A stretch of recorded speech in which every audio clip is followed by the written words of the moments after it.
Hello students, welcome to ज्ञानम institute. This is Anil और मैं आप सभी का वेलकम करता हूं इस चैनल पर, जहां पे आप लोग पंजाब पटवारी एग्जाम की तैयारी कर रहे हैं। और आज का जो हमारा टॉपिक है वो मॉक टेस्ट 2 के सॉल्यूशंस की बात करेंगे। देखिए, जीके के इस सेशन में मैं आपको 20 क्वेश्चंस के आंसर्स, उसके सॉल्यूशंस आपके साथ शेयर करने जा रहा हूं। आपने किस तरह से कोई क्वेश्चन का क्या आंसर किया होगा, उसे अब इवैल्यूएशन जो है कि आप देख लेना कि किस तरह से करना चाहिए था, और बहुत सारी चीजें इसके साथ हम साथ साथ डिस्कस करेंगे। तो मेक श्योर आपको समझ में आएगा ये लेक्चर। चलिए पहला क्वेश्चन शुरुआत करते हैं पहले क्वेश्चन से। स्क्रीन पे आपको पहला क्वेश्चन नजर आ रहा है, which was the first metal used by man. सबसे पहले कौन सी मेटल, कौन सी धातु का प्रयोग किया आदमी ने जब सिविलाइजेशन में आया। चलिए इस क्वेश्चन को थोड़ा सा इलैबोरेट करके समझते हैं। पहले आंसर देख लेते हैं। Copper was the answer. Copper was the first metal that is used by जो प्राचीन ओल्ड मैन की बात करें तो, यानी पहली मेटल कॉपर ही थी। अब हुआ यूं, सबसे पहले स्टोन एज आता है। आप सभी को पता है हिस्ट्री में, एंशिएंट हिस्ट्री में सबसे पहले स्टोन एज, उसके बाद जो कि आईवीसी बोलते हैं इंडस वैली सिविलाइजेशन। लेकिन स्टोन एज आने के बाद इसी के बीच में यहां पे 6000 बीसी के आसपास इस टाइम पीरियड को चाल्कोलिथिक एज कहा जाता है, चाल्कोलिथिक। और इसमें पहली बार मेटल का यूज करना स्टार्ट कर दिया था। That metal was copper. और इसके बाद इंडस वैली सिविलाइजेशन के लोगों ने, आपने सुना होगा, ब्रोंज को बनाना स्टार्ट किया पहली बार। किसने? इंडस वैली सिविलाइजेशन में। लो ग्रेड का ब्रोंज, ऐसा नहीं कि काफी अच्छे क्वालिटी का ब्रोंज नहीं बनाना आता था, इतनी टेक्नोलॉजी नहीं थी। लो ग्रेड का ब्रोंज जो है ये किससे बनाते थे? कॉपर और टिन के मिक्सचर से बनाते थे। तो that will be alloy of copper and tin. Copper और टिन का मिक्सचर जो एलॉय बनेगा वो ब्रोंज, और ब्रोंज बनाना आता था इंडस वैली सिविलाइजेशन। आपसे जो क्वेश्चन पूछा है वो ये पूछा है कि आदमी ने पहली मेटल कब यूज की, कौन सी यूज की? तो कॉपर यूज की थी। यहां पे बहुत सारे क्वेश्चन आंसर जो है ब्रोंज दे सकते थे, लेकिन bronze was not a metal. Bronze is a alloy of two material, two metals, copper and tin. Next question देखते हैं। Which one of the following contains the Gayatri Mantra. Question आपसे पूछा है कि जो गायत्री मंत्र है ये लॉर्ड सावित्री, मतलब सन को डेडिकेट है, सन की यानी वर्शिपिंग के लिए है, यानी एक तरह से लाइट गॉड की बात हो रही है, और जिसे सावित्री के नाम से जाना जाता है, लाइट गॉडेस है। और अगर मैं बात करूं, ये जो गायत्री मंत्र है ये ऋग्वेद में था। ठीक है जी, ऋग्वेद में। अब ऋग्वेद के बारे में थोड़ा सा जान लेते हैं। इन सभी के बारे में कुछ ना कुछ मैं बताने वाला हूं आपको। ये ऋग्वेद जो है ये सबसे ओल्डेस्ट वेद है। सबसे ओल्डेस्ट वेद आपका ऋग्वेद है। ऋग्वेदा इज द ओल्डेस्ट वेद। ऋग्वेद का मतलब है summary of knowledge. Summary of knowledge मतलब ये ज्ञान का भंडार है, मतलब इसके अंदर बहुत सारी ज्ञान की बातें थी, मिक्स था। संगीत की नॉलेज भी थी, यज्ञों की नॉलेज भी थी, और इसी में जो भी आम जो हम जिंदगी जीते हैं, किस तरह से वो रूल्स रहने चाहिए, कस्टम्स, ये सारी बातें यहीं पे थी। यजुर्वेद जो है ये यजना से मतलब बना है इसका। यजना मीन्स सैक्रिफाइस। एक तरह के ऐसी बातें जो आप सभी ने अपने टीवी वगैरह में, महाभारत रामायण में देखा होगा, आहुति डालते हैं, ऐसे हवन करवाया जाता है। ये इसमें हवन की बातें लिखी हुई थी कि किस तरह के टाइम पे कौन सा सैक्रिफाइसल या कौन सा यज्ञ करना चाहिए। तो ये सारी बातें यजुर्वेद में थी। अगर मैं बात करूं उपनिषद, तो उपनिषद जो है 108 उपनिषद हुए हैं, और ये वेदों से ही निकले हुए हैं। 108 उपनिषद। और यहां से एक क्वेश्चन बहुत इंपॉर्टेंट पूछा जाता है। इन 108 उपनिषदों में एक उपनिषद है जिसका नाम है मुंडको उपनिषद। मुंडको उपनिषद बहुत ही इंपॉर्टेंट बेटा, यहां से क्वेश्चन आ जाता है। मुंडको उपनिषद, ये जो मुंडको उपनिषद है इसमें एक लाइन है, जो लाइन हमारे सिक्के पे भी है, हमारे जो हमारी सील है उसके ऊपर भी लिखा है, जो इंडियन सील है, इंडियन मोहर है, सत्यमेव जयते, सत्यमेव जयते। ये जो लाइन है सत्यमेव जयते, ये जो लाइन है, ये लाइन हमने मुंडको उपनिषद, जो कि अथर्ववेद का उपनिषद है, मुंडको उपनिषद, वहां से ये लाइन ली है। सामवेद जो है संगीत से रिलेटेड है, म्यूजिक से रिलेटेड सारी बातें किसमें है, आपके सामवेद में है। क्लैरिटी। क्वेश्चन आपसे पूछा है गायत्री मंत्र किस वेद से लिया है, आंसर हो जाएगा हमारा ऋग्वेद से। Next one, which of the following features are common to Jainism and Buddhism. Jainism और बुद्धिज्म दोनों ही पैरेलल चल रहे थे बीसी के टाइम, यानी ईसा के पैदा होने से पहले, जीसस क्राइस्ट से पैदा होने से पहले जैनिज्म और बुद्धिज्म का कॉन्सेप्ट आ गया था। तो denial of the authority of Vedas, बिल्कुल दोनों ने ही ये बोला कि वेदास को डिनाइल कर दिया कि वेदास कुछ नहीं होते, वेदास एग्जिस्ट नहीं करते। ठीक है, इन्होंने बोला कि एनिमल सैक्रिफाइस को बंद किया जाए, यानी कंडेमिनेशन ऑफ एनिमल सैक्रिफाइस, मतलब जानवरों की बलिदानी को बंद किया जाए। बिल्कुल सही बोला इन्होंने, यहां पे भी ये ठीक बोला इन्होंने। तो ये दोनों बातें हैं, ये कॉमन थी। बाकी जो है pursuing severe asceticism, existence of a soul, rejection of existence of God, ये क्या है आपके, यानी आपके जो आंसर हो जाएगा ये 1 और 2 हो जाएगा। क्या हो जाएगा, 1 और 2 हो जाएगा। कारण क्यों, क्योंकि ये दोनों जो है कॉमन थे, ये दोनों। बाकी यहां पे एस्केटिज्म, सोल और एग्जिस्टेंस ऑफ गॉड में इनके जो ओपिनियन थे वो अलग हो सकते हैं। क्लैरिटी, वो अलग हो सकते हैं। क्लैरिटी आ रही है। चलिए next question, which of the following Mauryan emperors abdicated his throne and migrated to the south to live as a Jain ascetic। बहुत ही इंपॉर्टेंट बेटा, जैन एसेटिक मतलब जैन धर्म के एक गुरु थे, जैन धर्म के मेन गुरु थे उस टाइम बद्दरबाहु। क्या नाम है जी, बद्दरबाहु। बद्दरबाहु के साथ उस टाइम अकाल पड़ा था मौर्य वंश में, जब चंद्रगुप्त मौर्य जो है शासनकाल के बिल्कुल आखिरी में, शासनकाल के रीन टाइम के बिल्कुल लास्ट टाइम में, 297 बीसी की बात थी। अकाल पड़ गया, सूखा पड़ गया, अच्छी क्रॉप नहीं हुई, तो भूख से मतलब स्टारवेशन से प्राण त्यागने के लिए, अपने जीवन को अंत करने के लिए बद्दरबाहु के साथ, जो कि एक जैन गुरु थे, चंद्रगुप्त मौर्य जाते हैं कहां पे, जो आपने मैसूर सुना होगा, श्रवणबेलगोला, श्रवणबेलगोला जो कि जगह है कर्नाटका यानी मैसूर में, वहां पे चंद्रगुप्त मौर्य अपने प्राण त्याग देते हैं ड्यू टू स्टारवेशन, यानी ड्यू टू स्टारवेशन मतलब भूखमरी से खाना छोड़ देते हैं। क्लियर। और फिर बद्दरबाहु जो है वापस नॉर्थ आ जाते हैं।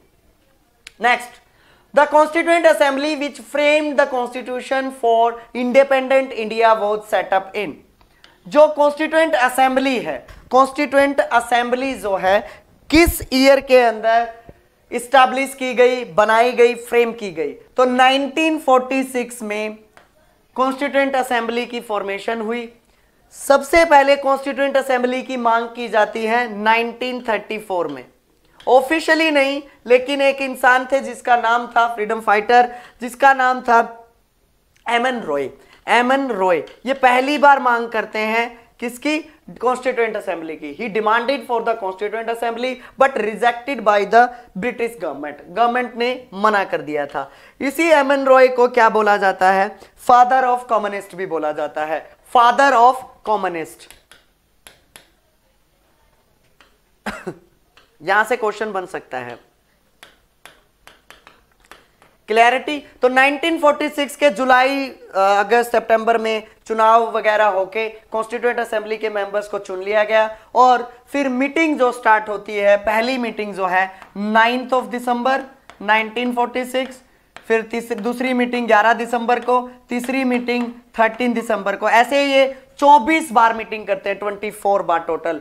8 मेजर कमेटी में इस पूरी कॉन्स्टिट्यूएंट असेंबली को जो है डिवाइड कर दिया गया कि भैया फंडामेंटल कमेटी के आप चेयरमैन होंगे। जैसे फॉर एग्जांपल ड्राफ्टिंग कमेटी भी थी उन्हीं में एक, जिसके चेयरमैन थे डॉक्टर भीमराव अंबेडकर। ऐसे ही union power committee, state committee, steering committee और फंडामेंटल कमेटी, और जो भी उसके अंदर जो ट्राइबल एरिया से रिलेटेड, एडमिनिस्ट्रेशन से रिलेटेड जो कमेटी बनाई गई, उन सभी के अलग अलग चेयरमैन बनाए गए। क्लैरिटी? तो यहां पे कब सेटअप हुई? 1946 में constituent assembly. Demand for the constituent assembly put forward by the Indian national Congress, यानी यहां पे एम एन रॉय की बात नहीं हो रही है, यहां पे इंडियन नेशनल कांग्रेस की बात हो रही है। इंडियन नेशनल कांग्रेस ने 1936 में लखनऊ का सेशन था, अप्रैल 1936, टाइम था, जो वेन्यू था, venue place Lucknow is in UP. UP के लखनऊ में 1936 का आईएनसी का सेशन, एनुअल सेशन, जिसके अंदर स्पेशल सेशन भी था ये, और इसी के अंदर जवाहरलाल नेहरू प्रेसिडेंट थे। क्या नाम था जी? JW नेहरू। जवाहरलाल नेहरू कौन थे भैया? उस टाइम प्रेसिडेंट थे। कब? जब लखनऊ के अंदर 1936 में स्पेशल सेशन हुआ, जिसमें यह तय किया गया कि कॉन्स्टिट्यूएंट असेंबली की मांग की गई, जिसे खारिज कर दिया गया था पहले ही 1935 के गवर्नमेंट ऑफ इंडिया एक्ट में। Which of the following features and their sources are wrongly matched? यहां पे आपने मैच देखना है, फॉलोइंग द मैच। तो यहां पे देखिए, judicial review British practice, concurrent list Australian, directive DPSP, directive principles of the state policy Irish constitution से, फंडामेंटल राइट यूएसए कॉन्स्टिट्यूशन से। आपका आंसर यहां पे सही आंसर हो जाएगा judicial review. Judicial review British constitution से नहीं लिया गया है। जुडिशियल रिव्यू बेटा कहां से लिया है? यूएसए के कॉन्स्टिट्यूशन से लिया है। तो सही उत्तर क्या होता? यूएसए अगर आता तो सही उत्तर होता। अब हमारा सही उत्तर क्या हो गया? जुडिशियल रिव्यू, यानी ये गलत मैच जो है वो पहला है। A is the right answer. Which of the following is not a condition for becoming a citizen of India? India का सिटीजन बनने के लिए 5 बाई बर्थ, बाई डिसेंट, 5 तरीकों से आप भारतीय नागरिकता यानी इंडियन सिटीजनशिप गेन कर सकते हैं। First one is by birth, by descent, naturalisation, registration, या फिर इनकॉर्पोरेशन ऑफ टेरिटरी। मतलब किसी क्षेत्र पे, किसी जगह पे, पार्टिकुलर एरिया पे भारत का कब्जा हो जाए तो ऑटोमेटिकली वो जो लोग, उस जगह के लोग, वो भारतवासी यानी इंडियन बन जाते हैं। पर यहां पे लिखा है बाय बर्थ, डिसेंट, नेचुरलाइजेशन, तो बी तो ऑप्शन में है ही नहीं, है ना, यानी एक्वायरिंग प्रॉपर्टी से सिटीजनशिप का कोई लेना देना नहीं है। तो आंसर हो जाएगा B. GST falls under which of the following type of tax? GST किस तरह का टैक्स है? जीएसटी इनडायरेक्ट टैक्स है। इनडायरेक्ट टैक्स है। डायरेक्ट टैक्स में आपका इनकम टैक्स आ गया, कॉर्पोरेट टैक्स आ गए, लेकिन इनडायरेक्ट टैक्स में आपका जीएसटी जो है इनडायरेक्ट टैक्स है, गुड्स एंड सर्विसेज टैक्स, जो कि 2016 में ऐड किया गया है ना। 2016 में one nation one tax, GST, goods and services tax, जो कि एक इनडायरेक्ट टैक्स है। In which type of tax system tax levied decreases as the income goes on increasing? काफी सरप्राइजिंग वाली बात है ना। ऐसा कौन सा टैक्स है जो घटेगा आपकी इनकम बढ़ने पर? आपकी सैलरी, आपकी इनकम बढ़ने पर ऐसा कौन सा टैक्स है? इस टाइप के टैक्स को क्या बोला जाता है? इस टाइप के टैक्स को रिग्रेसिव टैक्स सिस्टम बोला जाता है, जो कि इंडिया में अवेलेबल नहीं है। इंडिया में इस तरह का नहीं है। ऐसा इसलिए टू प्रमोट लोकल या वर्नाकुलर प्रोफेशंस। फॉर एग्जाम्पल हम खादी में ऐसा कर सकते हैं। मान लिया हमारी खादी जो है, हमारी कॉटन जो है काफी अच्छी है, तो हम क्या करेंगे? प्रमोट करने के लिए उन्हें ये बोल देंगे कि आपकी सैलरी जितनी बढ़ेगी ना, जितनी आपकी इनकम बढ़ेगी, हम उतना ही टैक्स जो है कम करते रहेंगे। इससे क्या होगा? उसे कमाना बहुत अच्छा लगेगा, उसे लगेगा कि मैं ज्यादा इनकम बना लेता हूं ताकि मुझे कम टैक्स देना पड़े। तो इसीलिए ये रिग्रेसिव टैक्स का कॉन्सेप्ट है। Next one is which processes is necessary for the formation of igneous rock? ये एक ज्योग्राफी का क्वेश्चन हो गया। इग्नियस रॉक्स जो कि ओरिजिनल रॉक्स हैं, वोल्केनिक इरप्शंस के कारण जो है इग्नियस रॉक्स आती हैं। और जैसे फॉर एग्जांपल अगर मैं बात करूं, दो प्लेट्स हैं और एक कन्वेक्शनल करंट इधर चला गया, इधर से स्पेस बन गया और यहां से ये जो मैग्मा देखते हो आप, ये मैग्मा नीचे से ऊपर आया और ऊपर आके जम गया इधर। तो ये जो रॉक बनी है ना, सॉलिडिफिकेशन से बनी है, this is called igneous rock, क्योंकि ये लावा बाहर आके जम गया है, इसीलिए इसको लावा बोलते हैं। क्योंकि ये बाहर तो अंदर जो था मोल्टन मैग्मा और बाहर आते ही लावा की फॉर्म में डिपॉजिट हो गया और इसी डिपॉजिट रॉक्स में एक इग्नियस रॉक्स बनती है, यानी ये सॉलिडिफिकेशन से बनी है। Is it clear? सॉलिडिफिकेशन से। यहां पे ऑप्शन में इरोजन डिपोजिशन भी है, तो ये दोनों ही अगर मैं बात करूं तो इसके लिए सेडिमेंट्री रॉक के लिए ये यूज होते हैं, sedimentary rocks. Originally there are 3 types of rocks, igneous, sedimentary and metamorphic rock. Metamorphism जो होगा वो हीट और प्रेशर के कारण होता है, यानी किसी पार्टिकुलर रॉक पर, चट्टानों पर किसी भी तरह का लंबे टाइम तक कॉन्टिन्यूअस कोई हीट और प्रेशर लग रहा है उस पे, तो उसके फीचर चेंज हो जाते हैं और ऐसा होने पर वो एक नई रॉक में कन्वर्ट हो जाती है, उसका नाम है मेटामॉर्फिक रॉक। फॉर एग्जांपल आपका marble, quartz, schist, phyllite, gneiss, these all are examples of metamorphic rocks. In which type of rock would you expect to find fossils? यहां पे fossils जो हैं, fossil मैं बताना चाहूंगा कि होते क्या है। बेसिकली आपने अभी देखा था प्लेट टेक्टोनिक्स, जिसमें मैं बता रहा था, मान लिया कि यहां से यहां पे जो भी डेड रिमेन्स हैं, एनिमल के स्केलेटन है, प्लांट के लकड़ियां हैं, पत्ते हैं, जो भी प्लांट रिमेन्स, एनिमल रिमेन्स है, अब ये यहां पे इंटरेक्शन हुई इन दोनों की। मान लो कि एक ओशैनिक रॉक थी और ये एक आपकी कॉन्टिनेंटल रॉक थी, इसमें से ओशैनिक रॉक भारी थी जो नीचे दब गई है, इसके नीचे सिंक कर गई, और क्योंकि ओशैनिक भारी है तो वो कॉन्टिनेंटल के नीचे आ जाएगी, तो इसके ऊपर जो भी प्लांट रिमेन्स और एनिमल स्केलेटन थे वो यहां आके बर्न होना स्टार्ट हो जाएंगे, क्योंकि नीचे जब जाओगे तो टेम्परेचर आपको ज्यादा मिलेगा, इसलिए मोल्टन होना स्टार्ट हो जाएंगे और ये फॉसिल में कन्वर्ट हो जाएंगे। जैसे कोयला, koyla is also made from fossil fuels, koyla is example of fossil fuel. ठीक है, ऐसे ही कोयला, इसमें कोल इसमें आंसर नहीं था, तो कोल इसमें नहीं है, लेकिन शेल इसमें आंसर है, तो शेल जो है वो एक फॉसिल फ्यूल का एग्जाम्पल है। ठीक है, फॉसिल फ्यूल का एग्जाम्पल है शेल। ठीक है, चलिए next one. Pranab Mukherjee, the former president of India, passed away on August 31। बिल्कुल, he was president of India. यहां पे क्वेश्चन पूछा है कि कौन से नंबर के प्रेसिडेंट थे। Arnab Mukherjee was 13th president of India. पहले प्रेसिडेंट थे doctor Rajendra Prasad and the 13th जो थे आपके प्रणब मुखर्जी। ठीक है जी, प्रणब मुखर्जी 2012 से 2017, 2017 के बाद आपके रामनाथ कोविंद जी।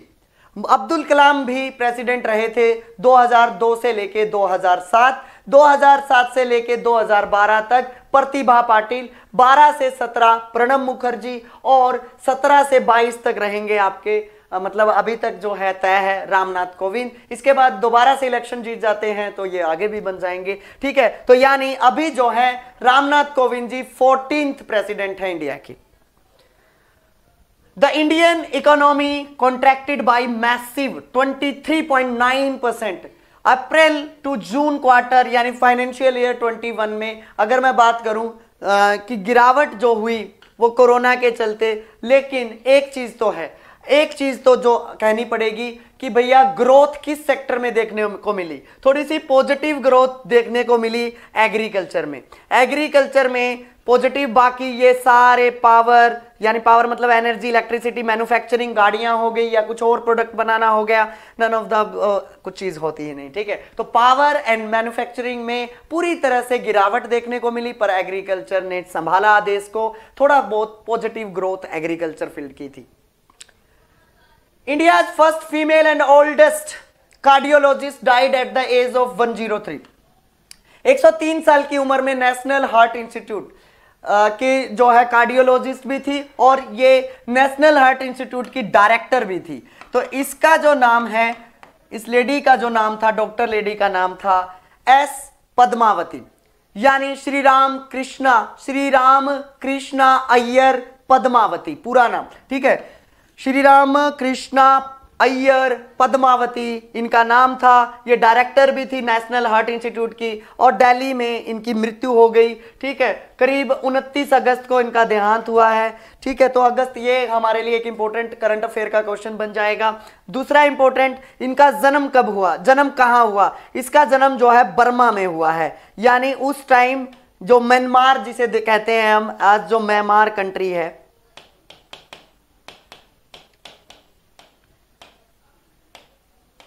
ठीक है, उस टाइम ये ब्रिटिश के अंडर ही था ना। ठीक है, वहां ये पैदा हुई थी और पद्म भूषण और पद्म विभूषण दोनों अवार्ड से सम्मानित है। यहां पे मैं लिख रहा हूं पद्म भूषण और पद्म विभूषण दोनों अवार्ड इसे मिले हुए हैं।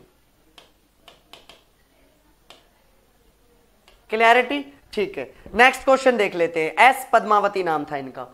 European investment bank is set to invest करीब 650 million euro for the construction of first metro line in which Indian city. तो कौन से? यहां पे यूपी के कानपुर के अंदर, यूपी के कानपुर में European invest bank 650 million euro लगाएगा मेट्रो लाइन के लिए, मेट्रो स्टेशन, मेट्रो लाइन बिछाने के लिए। तो वो है आपकी कानपुर। करंट अफेयर का अच्छा question. Next one, union cabinet approved the national programme for civil service capacity building, what is its name? IAS, IPS, IFS और इंडियन फॉरेस्ट सर्विस के जो ट्रेनिंग होती है, जिसे कहते हैं जो प्रोबेशन पीरियड, लबासना हैदराबाद में जो सरदार वल्लभ भाई एकेडमी है, जिसमें पुलिस एकेडमी हो गई, तो इनके लिए जो सर्विसेज के लिए इनको ट्रेन करने के लिए जो है, इनके प्रोबेशन ट्रेनिंग के लिए एक नई बिल्डिंग बन रही है, जिसके अंदर काफी डिजिटलाइजेशन होगी ताकि आज के इस टाइम को ये ऑफिसर समझ सके। तो इसके लिए जो सिविल सर्विस कैपेसिटी बिल्डिंग का नाम रखा गया वो रखा गया मिशन कर्मयोगी। मिशन कर्मयोगी मतलब जो ब्यूरोक्रेट्स लोग हैं वो ढंग से पूरे अच्छे से एडमिनिस्ट्रेशन को समझ सकेंगे, डिजिटलाइजेशन से, थोड़ा इंडस्ट्रियलाइजेशन से, ताकि इस आने वाले इस मॉडर्न टाइम में एडमिनिस्ट्रेशन को बेहतर किया जा सके। Next one is what is share of agriculture in GDP of India. India के जीडीपी में एग्रीकल्चर का कितना पार्टिसिपेशन है, कितना शेयर है? तो आंसर हो जाएगा 14%। लगातार थोड़ी सी गिरावट ही देखने को मिल रही है पिछले 5-10 साल से, लेकिन कोरोना के टाइम पे थोड़ा पॉजिटिव ग्रोथ में रहा, बट 14% ही है। इससे पहले 18-19% जो है शेयर जीडीपी में जरूर रहता था एग्रीकल्चर का। और एग्रीकल्चर से रिलेटेड जो है लोग, करीब 55 से 60% लोग एग्रीकल्चर या एग्रीकल्चर से जुड़े हुए काम धंधे या प्रोफेशन से जुड़े हुए हैं, जैसे डेयरी हो गया, फिशरीज हो गई, और अकेला जो एग्रीकल्चर है जिसे खेती कहते हैं वो तो है। ठीक है, तो 60% लोग जुड़े हुए हैं और पैसा कमा के कितना दे रहे हैं, जीडीपी में कितना कंट्रीब्यूट कर रहे हैं? 14%। Which of the following are true about Pradhan Mantri Fasal Bima Yojana? Pradhan Mantri Fasal Bima Yojana, it was launched on 18 Feb 2016 to insurance cover. No, this is not as right on. Farmer has to pay 2% premium for kharif फसलों के लिए 2% किस्त जाएगी और 1.5% जाएगी रबी के लिए। बिल्कुल सही। द फार्मर हैज टू पे 5% of annual premium for commercial and horticulture, क्योंकि कॉमर्शियल के लिए इन्हें ज्यादा प्रीमियम देना पड़ेगा। तो ये तीनों ही स्टेटमेंट प्रधानमंत्री फसल बीमा योजना की सही स्टेटमेंट है। तो 2, 3, 4 वाला ऑप्शन आपका सी है, तो आंसर हो जाएगा option C. Himalayas are form due to, Himalayas कैसे बने हैं? देखिए, हिमालयाज फोल्डिंग से बने हैं, लेकिन किसकी फोल्डिंग? जियोसिंक्लाइन और सिंक्लाइन की, मतलब यानी folding of the geosyncline named Tethys sea. समझते हैं थोड़ा। कॉन्टिनेंटल ड्रिफ्ट थ्योरी जो कि एल्फ्रेड वैगनर ने दी, उसने बोला कि भैया जो ड्रिफ्टिंग के कारण है वो सेंट्रीफ्यूगल और ग्रेविटेशनल पुल है, जो कि उन्होंने गलत बोला। लेकिन प्लेट टेक्टोनिक्स में ये बात हुई कि भैया फोल्डिंग जो है वो कैसे होती है कि जब एक कॉन्टिनेंटल रॉक और कॉन्टिनेंटल प्लेट दोनों आपस में इंटरेक्ट करेंगी, तो ऐसे जब वो इंटरेक्ट करेंगी तो ऐसे फोल्ड कर जाएंगी, तो इसे बोला जाता है जियोसिंक्लाइन। अब ये टेथिस सी क्या था? अल्फ्रेड वेगनर ने बोला कि सबसे पहले एक ही लैंडमास हुआ करता था जिसका नाम था पेंजिया, और एक ही ओशन हुआ करता था अर्थ पे जिसका नाम था पेंथालासा। इसके बाद वो दोनों दो हिस्से में टूट गए, यानी जो पेंजिया लैंडमास था उसके अंदर एंकोरा या लोरेशिया बोलते थे उसे, नॉर्दर्न हेमिस्फीयर वाले को, और सदर्न वाले को गोंडवाना लैंड बोला जाता था। अब इनके बीच में एक सी जनरेट होता है जिसका नाम था टेथिस सी। बाद में यही टेथिस सी जो है फोल्ड हो जाता है, जियोसिंक्लाइन इसका जो नेचर है, जो इंडो ऑस्ट्रेलियन प्लेट टकराएगी यूरेशियन प्लेट से, तब फोल्डिंग से हिमालय फॉर्म होता है। तो यहां पे आपको समझ में आया कि हिमालय कैसे बना है। क्लियर? ये थे आपके जीके के इंपॉर्टेंट क्वेश्चंस। आई होप आपको लेक्चर सही लगा होगा, बहुत सारी नॉलेज आपको मिली होगी, और आपने ये भी देख लिया होगा कि कितना इवैल्यूएशन आप कर सकते थे और कितना बेहतर कर सकते हैं। So all the best and for your future upcoming exams, and to stay updated about government jobs you can follow us on Gyanam Insta, Gyanam Telegram and Gyanam Insta. Thank you student. Hi everyone, welcome to Gyanam. I'm Himlata and we are going to discuss Punjab Patwari mock test, जिसमें हम Punjab GK का section cover करेंगे। So first question लेते हैं। Question है find the correct statement. First statement है Punjabi is second official language in Delhi and Haryana. Second statement है Punjabi is one of the 22 languages with official status in India. Third statement है Punjabi is second official language in Haryana, Himachal and Delhi. And fourth option है Punjabi has first language status in Chandigarh. और ये हमारी options हैं जिनमें से हमने फाइंड आउट करना है कि कौन सी स्टेटमेंट करेक्ट है।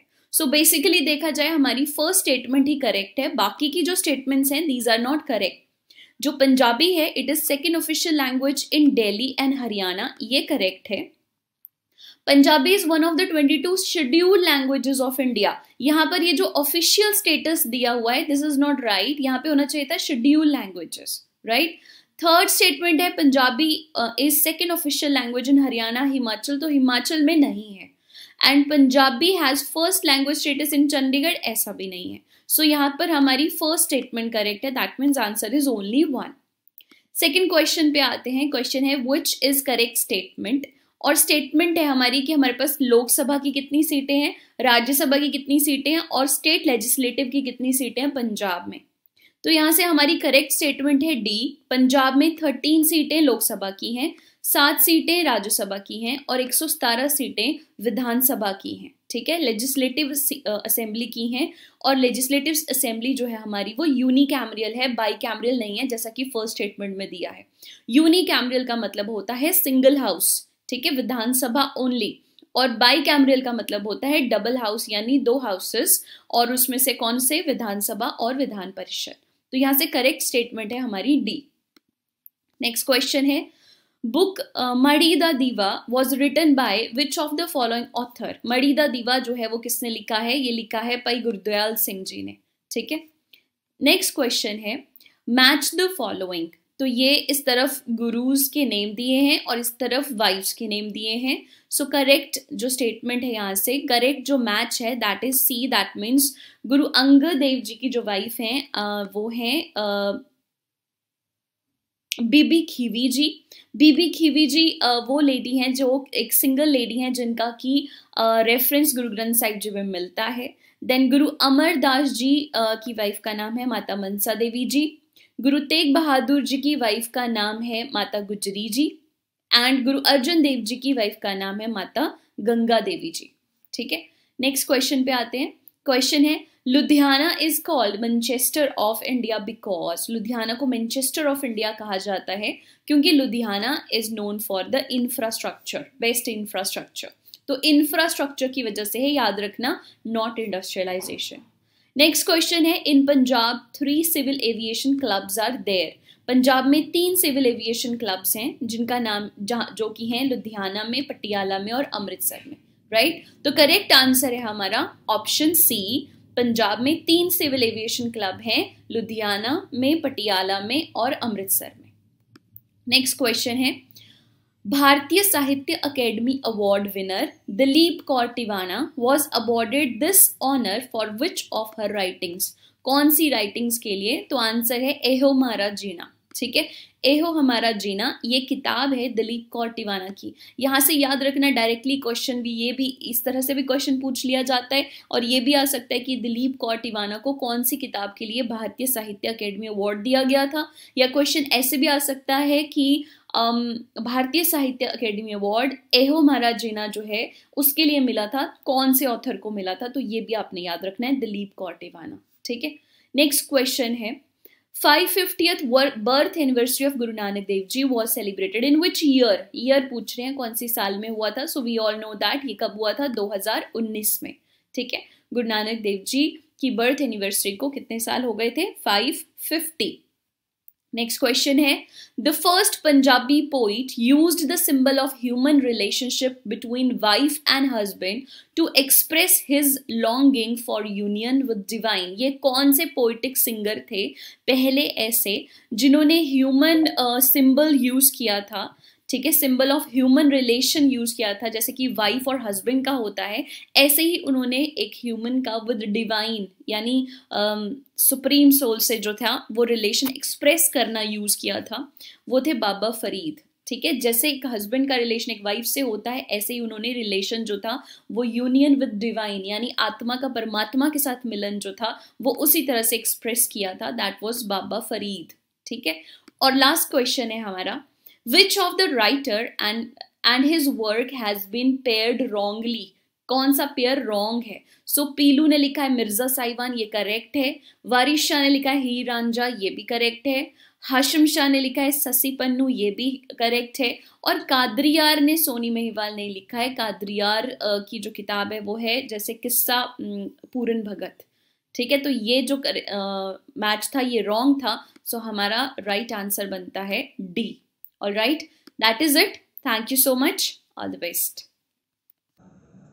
Hello everyone, welcome to Gyanam. I hope ਤੁਸੀਂ ਸਾਰੇ ਬਹੁਤ ਵਧੀਆ ਹੋਵੋਗੇ ਤੇ ਬਹੁਤ ਚੰਗੀ ਤਰ੍ਹਾਂ ਤੁਹਾਡੀ ਤਿਆਰੀ ਚੱਲ ਰਹੀ ਹੋਊਗੀ ਤੇ ਮੈਨੂੰ ਇਹ ਲੱਗਦਾ ਹੈ ਕਿ ਤੁਸੀਂ ਮੌਕ ਟੈਸਟ ਬਹੁਤ ਵਧੀਆ ਤਰੀਕੇ ਨਾਲ ਅਟੈਂਪਟ ਕਰ ਰਹੇ ਹੋਵੋਗੇ ਤੇ ਵਧੀਆ ਸਕੋਰ ਕਰ ਰਹੇ ਹੋਵੋਗੇ। ਜੇ ਕਿਤੇ ਤੁਹਾਨੂੰ ਪ੍ਰੋਬਲਮ ਆਂਦੀ ਹੈ, ਤੁਸੀਂ ਨਹੀਂ ਕਰ ਪਾ ਰਹੇ ਕੁਐਸਚਨ, ਤਾਂ ਤੁਸੀਂ ज्ञानम ਆ ਕੇ ਪੁੱਛ ਵੀ ਸਕਦੇ ਹੋ। ਤੁਸੀਂ ਸਾਡੇ ਨਾਲ ਕੰਟੈਕਟ ਕਰ ਸਕਦੇ ਹੋ। ਠੀਕ ਹੈ ਜੀ।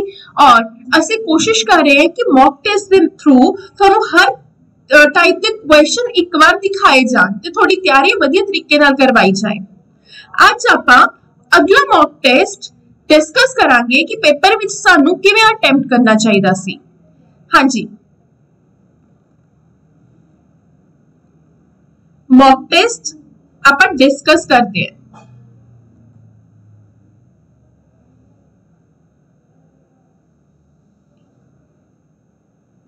फर्स्ट क्वेश्चन अपना है which letter is exactly midway. Midway हुंदा की है मिडवे। मिडवे का मतलब की हुंदा है कि बिटवीन केड़ा यह जा लेटर है जो कि जी एंड क्यू दे विच आएगा। जी एंड क्यू दे विच आएगा। जी दी पोजीशन वैल्यू इज 7, क्यू दी पोजीशन वैल्यू इज 17। दोनों नु ऐड आपां की करांगे बाय 2। दोनों नु ऐड बाय 2 करन नाल की आऊगा 24 by 2 from left, that is 12 from left. केड़ा लेटर आऊगा L. Answer is L, that is B option. I hope सारे नु क्लियर होगा। नेक्स्ट इज क्वेश्चन किस दे नाल रिलेटेड है। Question is reverse is written as. Question is reverse is written as. Reverse is written as this SFW FSTF। हाँ जी, आपा की देना है, आपा फॉरवर्ड दा कोड देना है। की करांगे, सब तो पहला जे मैं रिवर्स नू लिख ला, रिवर्स। ठीक है। SFW FSTF। कुछ ना समझ आए तो सब तो पहले पोजीशन वैल्यूज लिखते हैं, पर इत्थे अपन समझ आ रहे हैं कि पूरे विच की हो रहे हैं +1 हो रहे हैं, पूरे विच की हो रहे हैं +1 हो रहे हैं। ठीक है। आपा की करना है फॉरवर्ड द कोड दसना है। की करांगे है ना, +1 कर देंगे F+1 G, F+1 G, O+1 P, R+1 S, W+1 X, A+1 B। हाँ जी, R+1 X S D plus 1E. Which answer? Answer is option number D. Next is, हाँ जी, सीरीज का क्वेश्चन है। आपका की करना है, आपका ये दसना है कि ब्लैंक विच की होगा की कितना जाए। मैं इतने एक चीज समझ रही है कि इतने डबल एम है, इतने भी डबल एम है, इतने डबल एन है।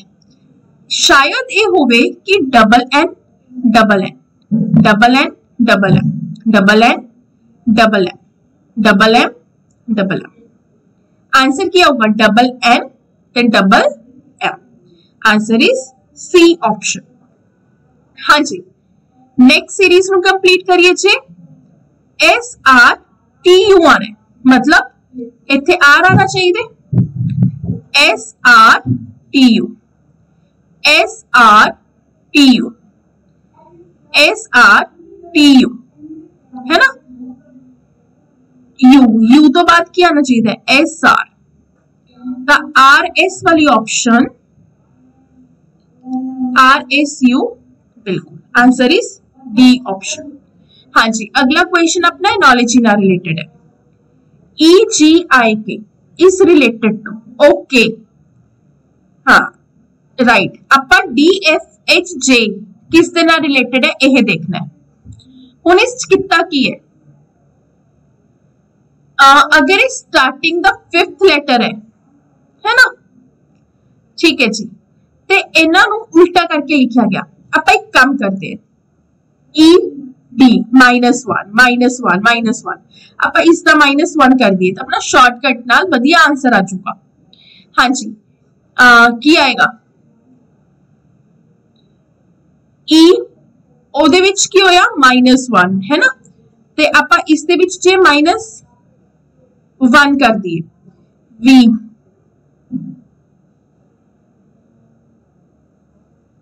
नहीं बनना। ई जे आई के is written as WU E G I K, 5th 7th 9th 11th, ठीक है। और आपा is related as WU S Q 23 21 19 70,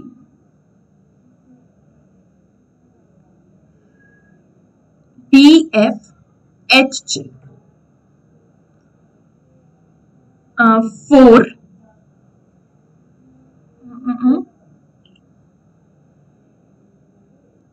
4 6 8 10। एक इवन नंबर तो शुरू होएगा, राइट। बी वाली ऑप्शन नहीं हो सकती, ई वाली नहीं हो सकती। Answer is T. क्या होगा?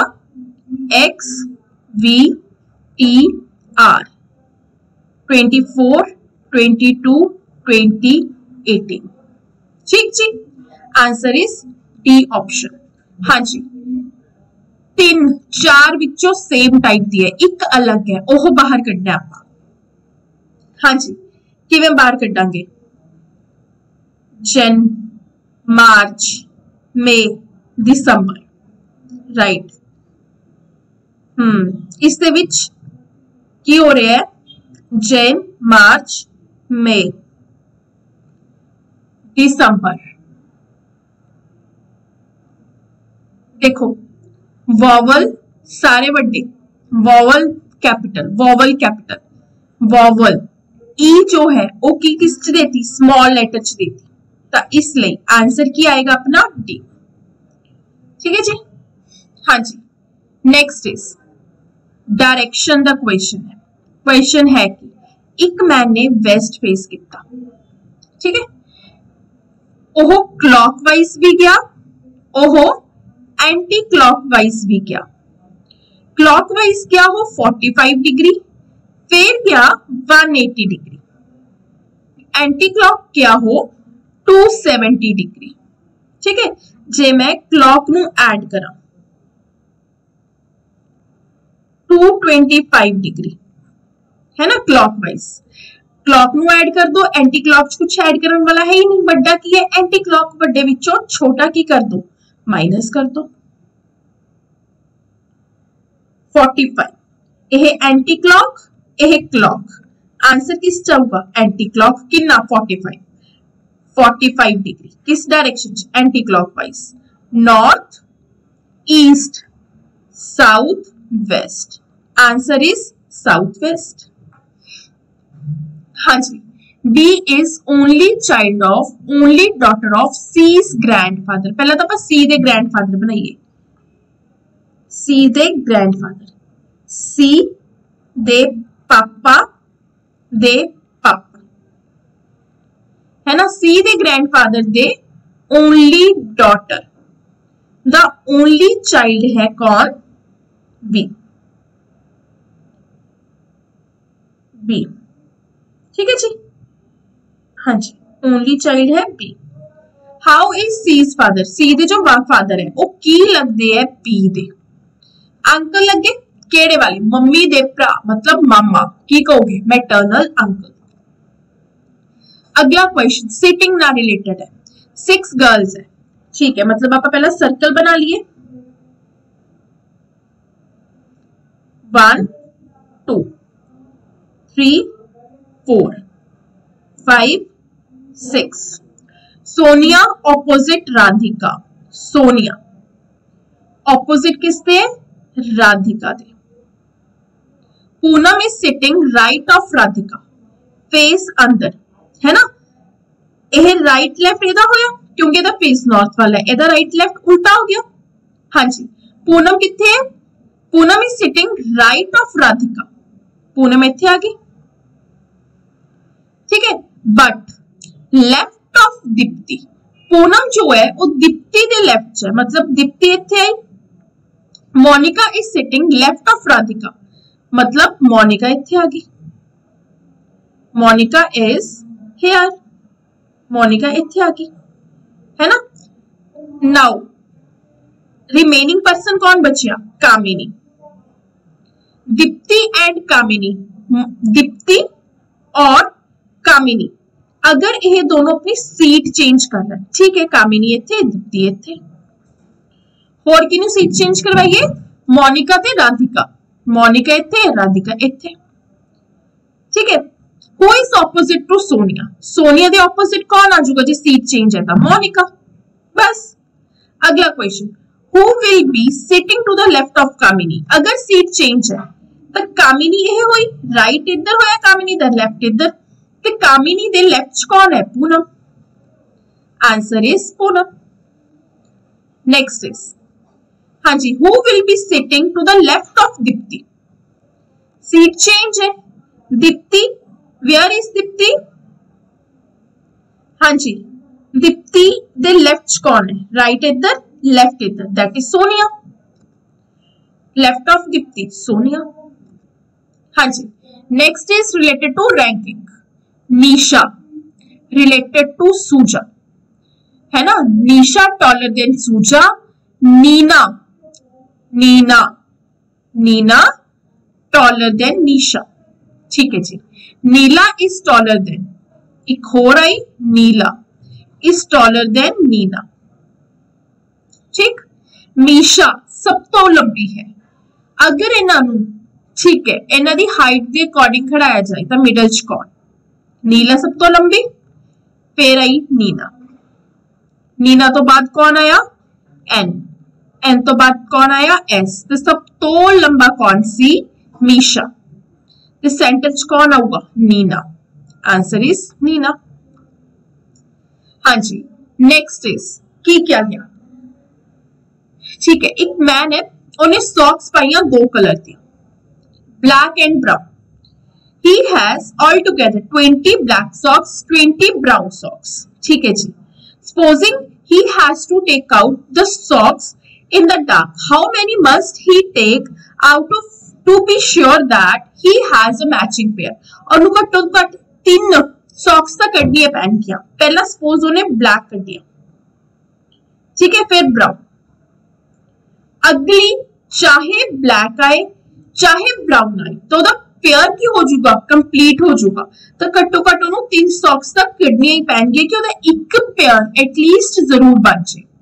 मिरर इमेज, मिरर इमेज मतलब की दिख रहे, हाँ जी, ए वाली चीज इधर ही रहूगी और ए वाली हट इधर एवी आऊगी, तो यह ऑप्शन तो हो नहीं सकता, बी ऑप्शन तो गलत है, सी ऑप्शन भी नहीं हो सकता, है ना, सी ऑप्शन भी नहीं हो सकता।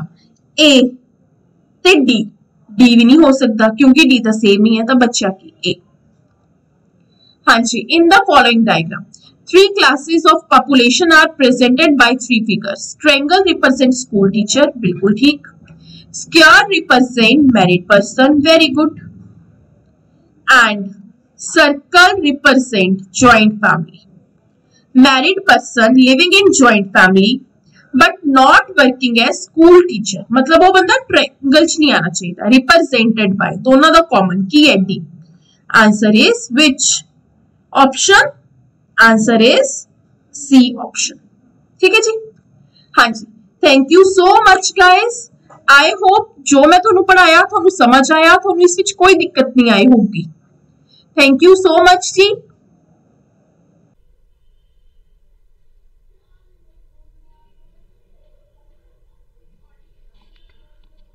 ਹੈਲੋ ਗਾਈਸ, ਕੀ ਹਾਲ ਚਾਲ ਤੁਹਾਡੇ ਸਾਰਿਆਂ ਦੇ? ਉਮੀਦ ਕਰਦਾ ਬਿਲਕੁਲ ਸਹੀ ਹੋਣੇ ਆ।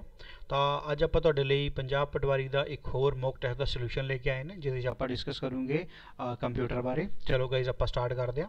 ਆ ਲਓ ਜੀ, ਸਭ ਤੋਂ ਪਹਿਲੇ ਆਪਾਂ ਗੱਲ ਕਰੀਏ ਤਾਂ ਪਹਿਲਾ ਜਿਹੜਾ ਕੁਐਸਚਨ ਹੈਗਾ ਤੁਹਾਡੇ ਕੋਲ, ਫਸਟ ਕੁਐਸਚਨ ਆਪਾਂ ਚੈੱਕ ਕਰਦੇ ਹਾਂ ਕਿ ਫਸਟ ਕੁਐਸਚਨ ਸਾਡੇ ਕੋਲ ਕਿੱਥੋਂ ਆਏਗਾ। ਜੇਕਰ ਆਪਾਂ ਫਸਟ ਕੁਐਸਚਨ ਦੀ ਗੱਲ ਕਰੀਏ ਤਾਂ ਫਸਟ ਕੁਐਸਚਨ ਜਿਹੜਾ ਤੁਹਾਡੇ ਕੋਲ ਹੈਗਾ ਉਹ ਤੁਹਾਡੇ ਕੋਲ ਲਿੱਤਾ ਗਿਆ ਹੈਗਾ ਮੈਮਰੀ ਤੋਂ। ਠੀਕ ਹੈ, ਫਸਟ ਕੁਐਸਚਨ ਜਿਹੜਾ ਹੈਗਾ ਤੁਹਾਡੇ ਕੋਲ ਲਿੱਤਾ ਗਿਆ ਹੈਗਾ ਮੈਮਰੀ ਤੋਂ। ਇਸ ਕੁਐਸਚਨ ਦਾ ਫੁੱਲ ਫਾਰਮ ਤੁਸੀਂ ਦੇਖ ਕੇ ਹੀ ਸਮਝ ਗਏ ਹੋਣੇ ਨੇ ਕਿ ਤੁਹਾਡੇ ਤੋਂ ਪੁੱਛਿਆ ਗਿਆ ਕਿ what is the full form of MICR। ਤਾਂ MICR ਜਿਹੜਾ ਹੁੰਦਾ ਤੁਹਾਡੇ ਕੋਲ ਨੋਟ ਮੈਮਰੀ, ਇਹ ਤੁਹਾਡੇ ਕੋਲ ਹੈਗਾ ਇਨਪੁਟ ਡਿਵਾਈਸ। ਇਨਪੁਟ ਡਿਵਾਈਸਿਸ ਤੋਂ ਤੁਹਾਡੇ ਕੋਲ ਹੈਗਾ ਇਨਪੁਟ ਡਿਵਾਈਸ। ਤਾਂ ਇਨਪੁਟ ਡਿਵਾਈਸ ਆਪਾਂ ਇਹਦਾ ਯੂਜ਼ ਕਰਦੇ ਨੇ ਤਾਂ ਤੁਹਾਨੂੰ ਪਤਾ ਕਿ MICR ਦਾ ਫੁੱਲ ਫਾਰਮ ਕੀ ਹੁੰਦਾ ਹੈ। ਇਹ ਆਪਸ਼ਨ ਤੁਹਾਡੇ ਕੋਲ ਆਂਸਰ ਆਊਗਾ। ਹੁਣ ਤੱਕ ਤਾਂ ਤੁਹਾਨੂੰ ਪਤਾ ਚੱਲ ਵੀ ਚੁੱਕਿਆ ਹੋਣਾ ਜੀ, ਮੈਗਨੈਟਿਕ ਇੰਕ ਕਰੈਕਟਰ ਰਿਕੋਗਨੀਸ਼ਨ। ਦੇਖੋ ਪੇਪਰ 'ਚ ਪਤਾ ਕੀ ਹੁੰਦਾ ਹੈ, ਕਈ ਵਾਰੀ ਰਿਕੋਗਨੀਸ਼ਨ ਨਾਲ ਵਰਡ ਜਿਹੜਾ ਹੁੰਦਾ ਰੀਡਰ ਵੀ ਹੁੰਦਾ। ਜੇਕਰ ਰਿਕੋਗਨੀਸ਼ਨ ਤੇ ਰੀਡਰ ਤੁਹਾਡੇ ਕੋਲ ਦੋਨੋਂ ਵਰਡ ਆ ਗਏ ਨਾ, ਤਾਂ ਸਭ ਤੋਂ ਪਹਿਲੇ ਤੁਸੀਂ ਰਿਕੋਗਨੀਸ਼ਨ ਟਿਕ ਕਰਨਾ। ਜੇਕਰ ਰਿਕੋਗਨੀਸ਼ਨ ਨਾ ਹੋਇਆ ਤਾਂ ਤੁਸੀਂ ਰੀਡਰ ਕੋਲ ਕਲਿੱਕ ਕਰੋਗੇ। ਠੀਕ ਹੈ, ਪਰ ਤਾਂ ਵੀ ਇਹੀ ਰਹੇਗਾ, ਮੈਗਨੈਟਿਕ ਇੰਕ ਕਰੈਕਟਰ ਆਊਗਾ, ਨਾ ਕਿ ਕੋਡ ਆਊਗਾ। ਕੋਡ ਕਰਕੇ ਗਲਤ ਹੋ ਗਿਆ, ਕੇਸ ਕਰਕੇ ਗਲਤ ਹੋ ਗਿਆ। ਠੀਕ ਹੈ, ਤਾਂ ਕਈ ਵਾਰ ਰਿਕੋਗਨੀਸ਼ਨ ਵਰਡ ਨਾ ਹੋਇਆ ਤਾਂ ਤੁਹਾਡੇ ਕੋਲ ਰੀਡਰ ਵੀ ਉਰੇ ਆਂਸਰ ਦਿੱਤਾ ਜਾ ਸਕਦਾ। ਤਾਂ ਉਹ ਰਿਕੋਗਨੀਸ਼ਨ ਨਹੀਂ ਹੋਊਗਾ ਤਾਂ ਤੁਸੀਂ ਰੀਡਰ ਉਰੇ ਵਰਡ ਜਿਹੜਾ ਹੈਗਾ ਆਂਸਰ ਕਰੋਗੇ। ਠੀਕ ਹੈ, ਹੋਪਫੁਲੀ ਤੁਹਾਨੂੰ ਗੱਲ ਕਲੀਅਰ ਹੈ। ਚਲਿਏ ਅਗਲਾ ਕੁਐਸਚਨ ਦੇਖਦੇ ਹਾਂ। ਸੈਕੰਡ ਕੁਐਸਚਨ ਦੇਖਦੇ ਹਾਂ। ਸੈਕੰਡ ਕੁਐਸਚਨ ਤੁਹਾਡੇ ਕੋਲ ਹੈਗਾ ਮੈਮਰੀ ਤੋਂ। ਇਹ ਜਿਹੜਾ ਕੁਐਸਚਨ ਹੈਗਾ ਮੈਮਰੀ ਤੋਂ। तो मैमरी तो जो क्वेश्चन है यदि आप गल करिए विच स्टेटमेंट इज़ वैलिड, इन्हें कि स्टेटमेंट जी है वैलिड हैगी है। तो पहले आप गल करते हैं 1 KB is equal to 1024 byte. बिल्कुल जी, तुहानू पता कि जो है वैलिड यूनिट है तो यही आंसर बनूगा। पर अगले भी एक बार आप चेक करना है। 1 MB जो है 2024 गलत जी। 1 KB इज इक्वल 1000 ना जी 1024 होंदा। 1 MB तो उदा ही गलत। तो होपफुली तुहानू गल क्लीयर सी कि आंसर जो आ गया सैकेंड का ए ऑप्शन जो है आ गया। ठीक है, ਹੁਣ ਆਪਾਂ ਗੱਲ ਕਰਨੀ क्वेश्चन नंबर तीजे बारे। तो तीजे की आप जेकर गल करी तो तीजे का तो तुहाडे कोल की हैगा the brain of any computer system is. तो जो ब्रेन होंदा है वो कौन होंदा है किसी भी सिस्टम का। तो तुहानू पता ब्रेन जो होंदा CPU ही होंदा है। तो तुहानू पता ये क्वेश्चन का तुहानू स्ट्रेट फॉरवर्ड सीगा, ये तुहाडे कोल कुछ भी क्वेश्चन नहीं सीगा। तो क्वेश्चन नंबर तीजे का की आऊगा सी ऑप्शन आऊगा। आप हौले हौले करके अपने क्वेश्चन का लैवल जो चकना है। ठीक है, तो अगे आप गल करिए क्वेश्चन नंबर चौथे बारे। चौथे की गल करते हैं which of the following profession is using the computer. ठीक है, तो तुहाडे कोल की हैगा कि इहो जी किहड़ी प्रोफैशन है जिथे तुसीं कंप्यूटर यूज़ करते हो। तो तुसीं आंसर की हैगा मैडिकल तुसीं यूज़ करते हो, लॉ तुसीं यूज़ करते हो, तो अकाउंटिंग तुसीं यूज़ करते हो। बिल्कुल तुसीं सारियां थावां ते यूज़ करते हो। तो तुहाडे कोल आंसर की आएगा डी ऑप्शन। तुहाडे कोल आंसर की आएगा D option. All of these तुसीं सारे पासे इहदा की करते हो यूज़ करते हो। किसी करते हो तुसीं सारे पासे इहदा यूज़ करते हो, इस करके आंसर क्या आएगा चौथा ऑप्शन तुहाडे कोल आएगा। ठीक है, अगला देखो जरा इस क्वेश्चन में तुसीं समझो तुहाडे कोल की हैगा to cut a portion of a circle using break command. देखो एक जो क्वेश्चन है ये AutoCAD तो है, एक जो क्वेश्चन है AutoCAD तो है, तो इस ਇਹੋ ਜਿਹੇ ਜਿਹੜੇ क्वेश्चन होंगे ने बड़े घट पेपर देखे जाते हैं, पर फिर भी आप ਤੁਹਾਡੇ ਲਈ ਜਿਹੜਾ है इंट्रोड्यूस कराया क्योंकि कई बार पेपर ਇਹਦੇ क्वेश्चन आ जाते हैं। तो इन्हों का कोई पर्टिकुलर पैटर्न नहीं होंगे क्योंकि इन्होंने तो अपने आप बड़ा वाइड सिलेबस है। एक दो बारी ਇਹਦੇ क्वेश्चन ਤੁਹਾਡੇ पेपर पूछे जा चुके हैं, तो हौले हौले करके मैं ਤੁਹਾਡੇ सारे पेपर इन्हों की कराऊँगा, डिस्कस कराऊँगा। ठीक है, तो जेकर आप पंजवें की गल करिए क्वेश्चन नंबर की, तो ये तो आंसर जोड़ा है याद रखना पऊगा, इसका मीनिंग की होगा। तो पहला ऑप्शन है there have to be two cutting edge entities. अगला है तुहाडे कोल one cutting edge and one break point is required, कि एक कटिंग एज चाहिए तो तुहाडे कोल की हैगा एक तुहाडे कोल एंड चाहिए। तीजा है तुहाडे कोल only break point can be specified. ठीक है, तो इफ एनी ऑर्डर तो तुहाडे कोल डी ऑप्शन हैगी a break point have to be specified in a particular order. ये जो क्वेश्चन है ब्रेक कमांड तुहानूं याद ही रखना पैना क्योंकि ये थियोरिटिकल क्वेश्चन है, अदरवाइज तुसीं इहनूं नहीं कर सकते क्योंकि ये जो क्वेश्चन है पेपर च पूछे जाने के चांसिस है ने, क्योंकि ऑलरेडी ये 2 बारी पंजाब जो क्वेश्चन पूछा जा चुका है, इस करके तुहाडे वास्ते मैं इंट्रोड्यूस कराया है। ठीक है, तो ये टॉपिक तुहानूं पता लग गया AutoCAD का सीगा। ठीक, हुण आपां अगे गल करिए। अगला क्वेश्चन तुहाडे कोल है वो भी सेम है क्योंकि तुहानूं मैं कहा सीगा कि इहो क्वेश्चन तुहाडे कोल पेपर पूछे जाते हैं, इस करके मैं तुहाडे कोल करवाए ने। Value of the scale as more than 1 in the boundary hatch dialog box increase the size of the, तो काहदा साइज जोड़ा है तुहाडे कोल इनक्रीज होंदा है वो तुसीं देखना। तो boundary of the hatched Zooms of the boundary area increase the title pattern या फिर स्केल अप द पैटर। ठीक है, तो ये जो क्वेश्चन है भी AutoCAD का सीगा, इहदा तुहानूं याद रखना होगा क्योंकि थ्योरी तुहानूं पता होगी तां ही तुसीं इन्हां नूं कर पाओगे। ठीक है, क्योंकि थ्योरी जिहड़ी हैगी है बड़ी घट पूछी जाती है, तो इस करके मैं सिर्फ वो क्वेश्चन तुहाडे नाल इंट्रोड्यूस करा रहा जिहड़े कि तुहाडे पेपर लई इंपोर्टेंट है, तुसीं सिर्फ याद करना, इन्हां च होर तुसीं कुछ नहीं करना क्योंकि जब भी ये क्वेश्चन पेपर च आते हैं बच्चों को पता नहीं चलता, तो इस करके मैं तुहानूं पहले ही करा दे कि तुसीं सिंपल इन्हों याद रखो। ठीक है, अगला क्वेश्चन आप गल करते हैं। नैक्सट क्वेश्चन तुहाडे कोल की हैगा, देखो नैक्सट क्वेश्चन तुहाडे कोल की हैगा, dash would help to provide the information sales manager needed to determine how high to set yearly sales quota has been to increase the sales and lowered production costs। तो ये एक general question है जिहदा कि तुसीं use करना है। तो ये देखो बच्चे तुहानूं पता होना चाहिए कि अज दी डेट जिहड़ी तुसीं पढ़ाई कर रहे हो उत्थे ही क्वेश्चन निकालिया जाता है। तो तुसीं किहड़ी दी चीज़ का इदा यूज़ करोगे, तो सब तो पहले है तुहाडे कोल TPS। तो TPS का फुल फॉर्म की है ट्रांजैक्शन प्रोसैसिंग सीमेंट। तो तुसीं अगर कोई ईयरली अपनी जिहड़ी हैगी है किसी चीज़ की सेल इनक्रीज़ करनी है तो ट्रांजैक्शन प्रोसैसिंग तो नहीं। अगला तुहाडे कोल हैगा डिसीजन सपोर्ट सिस्टम, तो तीजा तुहाडे कोल हैगा MIS मैनेजमेंट इन्फॉर्मेशन सिस्टम, तो चौथा तुहाडे कोल हैगा ऑफिस इन्फॉर्मेशन सिस्टम। देखो ऑफिस इन्फॉर्मेशन सिस्टम नाल तो कोई फर्क नहीं पऊगा ना, तो ये ऑप्शन कैंसल। मैनेजमेंट में नाल भी कोई फर्क नहीं पऊगा, ये तुहाडे नाल होऊगा कि सही टाइम तो सही डिसीजन लैके तुसीं अपना कोई भी काम कर सकते हो। डिसीजन सपोर्ट सिस्टम नाल तुसीं की हैगी है अपनी कोस्ट जिहड़ी हैगी है अपनी ईयरली इनकम जिहड़ी हैगी वो इनक्रीज़ कर सकते हो। ठीक है, होपफुली तुहानूं गल क्लीयर है जी। चलो अगला क्वेश्चन देखते हैं। नैक्सट क्वेश्चन तुहाडे कोल की हैगा, the most important difference in the performance between main memory and the secondary memory is. तुहाडे कोल जिहड़ा डिफरेंस हैगा वो की हैगा तुहाडे कोल, तो तुहानूं दसना पऊगा जी। Power consumption, most secondary storage device are too big to fit to a CPU। Third option है तुहाडे कोल secondary storage in mostly be a bi state but main memory as mostly a tri state. तो चौथी option तुहाडे कोल हैगी है D option none of the above. जेकर आप गल करिए उरी तुहाडे कोल जिहड़ा आंसर है ना तो फर्स्ट ऑप्शन बनूगा ना सेकेंड ना थर्ड, तो तुहाडे कोल आंसर की आऊगा D option none of the above. ठीक है, इन्हां च कोई इहो जिहा तुहाडा आंसर नहीं हैगा। ठीक है, होपफुली गल क्लीयर है। एक ही ना प्राइमरी तो सैकेंडरी की मैं गल करा तो तुसी सिर्फ ये होंदा तुहाडे कोल बिग दा तो ये नहीं चक्कर होंदा। ठीक है, अगे आप गल करते हैं। क्वेश्चन नंबर तुहाडे कोल 9वां, क्वेश्चन नंबर 9वें की आप जेकर गल करिए, which memory is non volatile and may be written in once only. इन्हें तुहाडे कोल कोई जी मैमरी हैगी आ नॉन वोलेटाइल हैगी है तो जिन्हों तुसीं वंस ही एक बारी ही लिख सकते हो। रैम, ईपी रोम, डबल ईपी रोम या फिर पी रोम। तो जेकर तुहाडे कोल गल करी तो तुहाडे कोल हुंदी है P ROM programmable read only memory. Programmable read only memory तुहाडे कोल इहो दी मैमरी हुंदी है जिन्हों तुसीं एक बारी की कर सकते हो, रिटन लिख सकते हो। ठीक है, याद रखियो इस चीज़ नूं। ठीक है, ये बारे तुसीं सानूं जो वध जानकारी चाहिए तुसीं साडे कोर्स अवेल कर सकते हो, जिहदे च आपां इन्हां पूरे बारी चीज़ां बारे समझाया हैगा तुहानूं।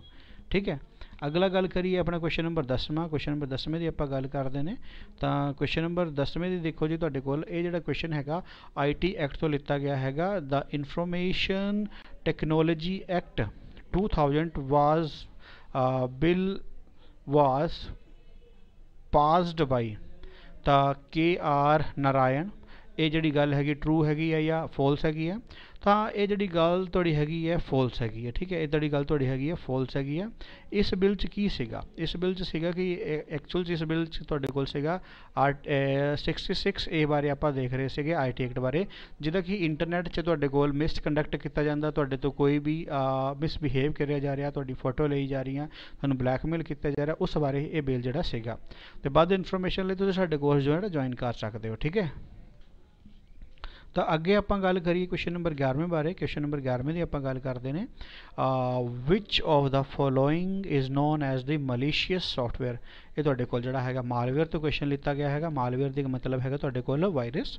तो आप मलीशियस के बारे गल करिए तुहाडे कोल तो इलीगल वेयर, इलीगल वेयर कुछ नहीं होंदा जी। ठीक है, बैडवेयर कुछ नहीं होंदा। मालवेयर, तो मालवेयर तुहानूं पता कि अपने आप च की होंदा, एक इहो जिहा सॉफ्टवेयर होंदा जिहड़ा कि इलीगल तरीके नाल तुहाडे सिस्टम नूं की करदा, इफेक्ट करदा। तो इस करके तुहाडे इस क्वेश्चन का आंसर की बनेगा? सी ऑप्शन जिहड़ा हैगा तुहाडा बनना हैगा। होपफुली तुहानूं गल क्लीयर है।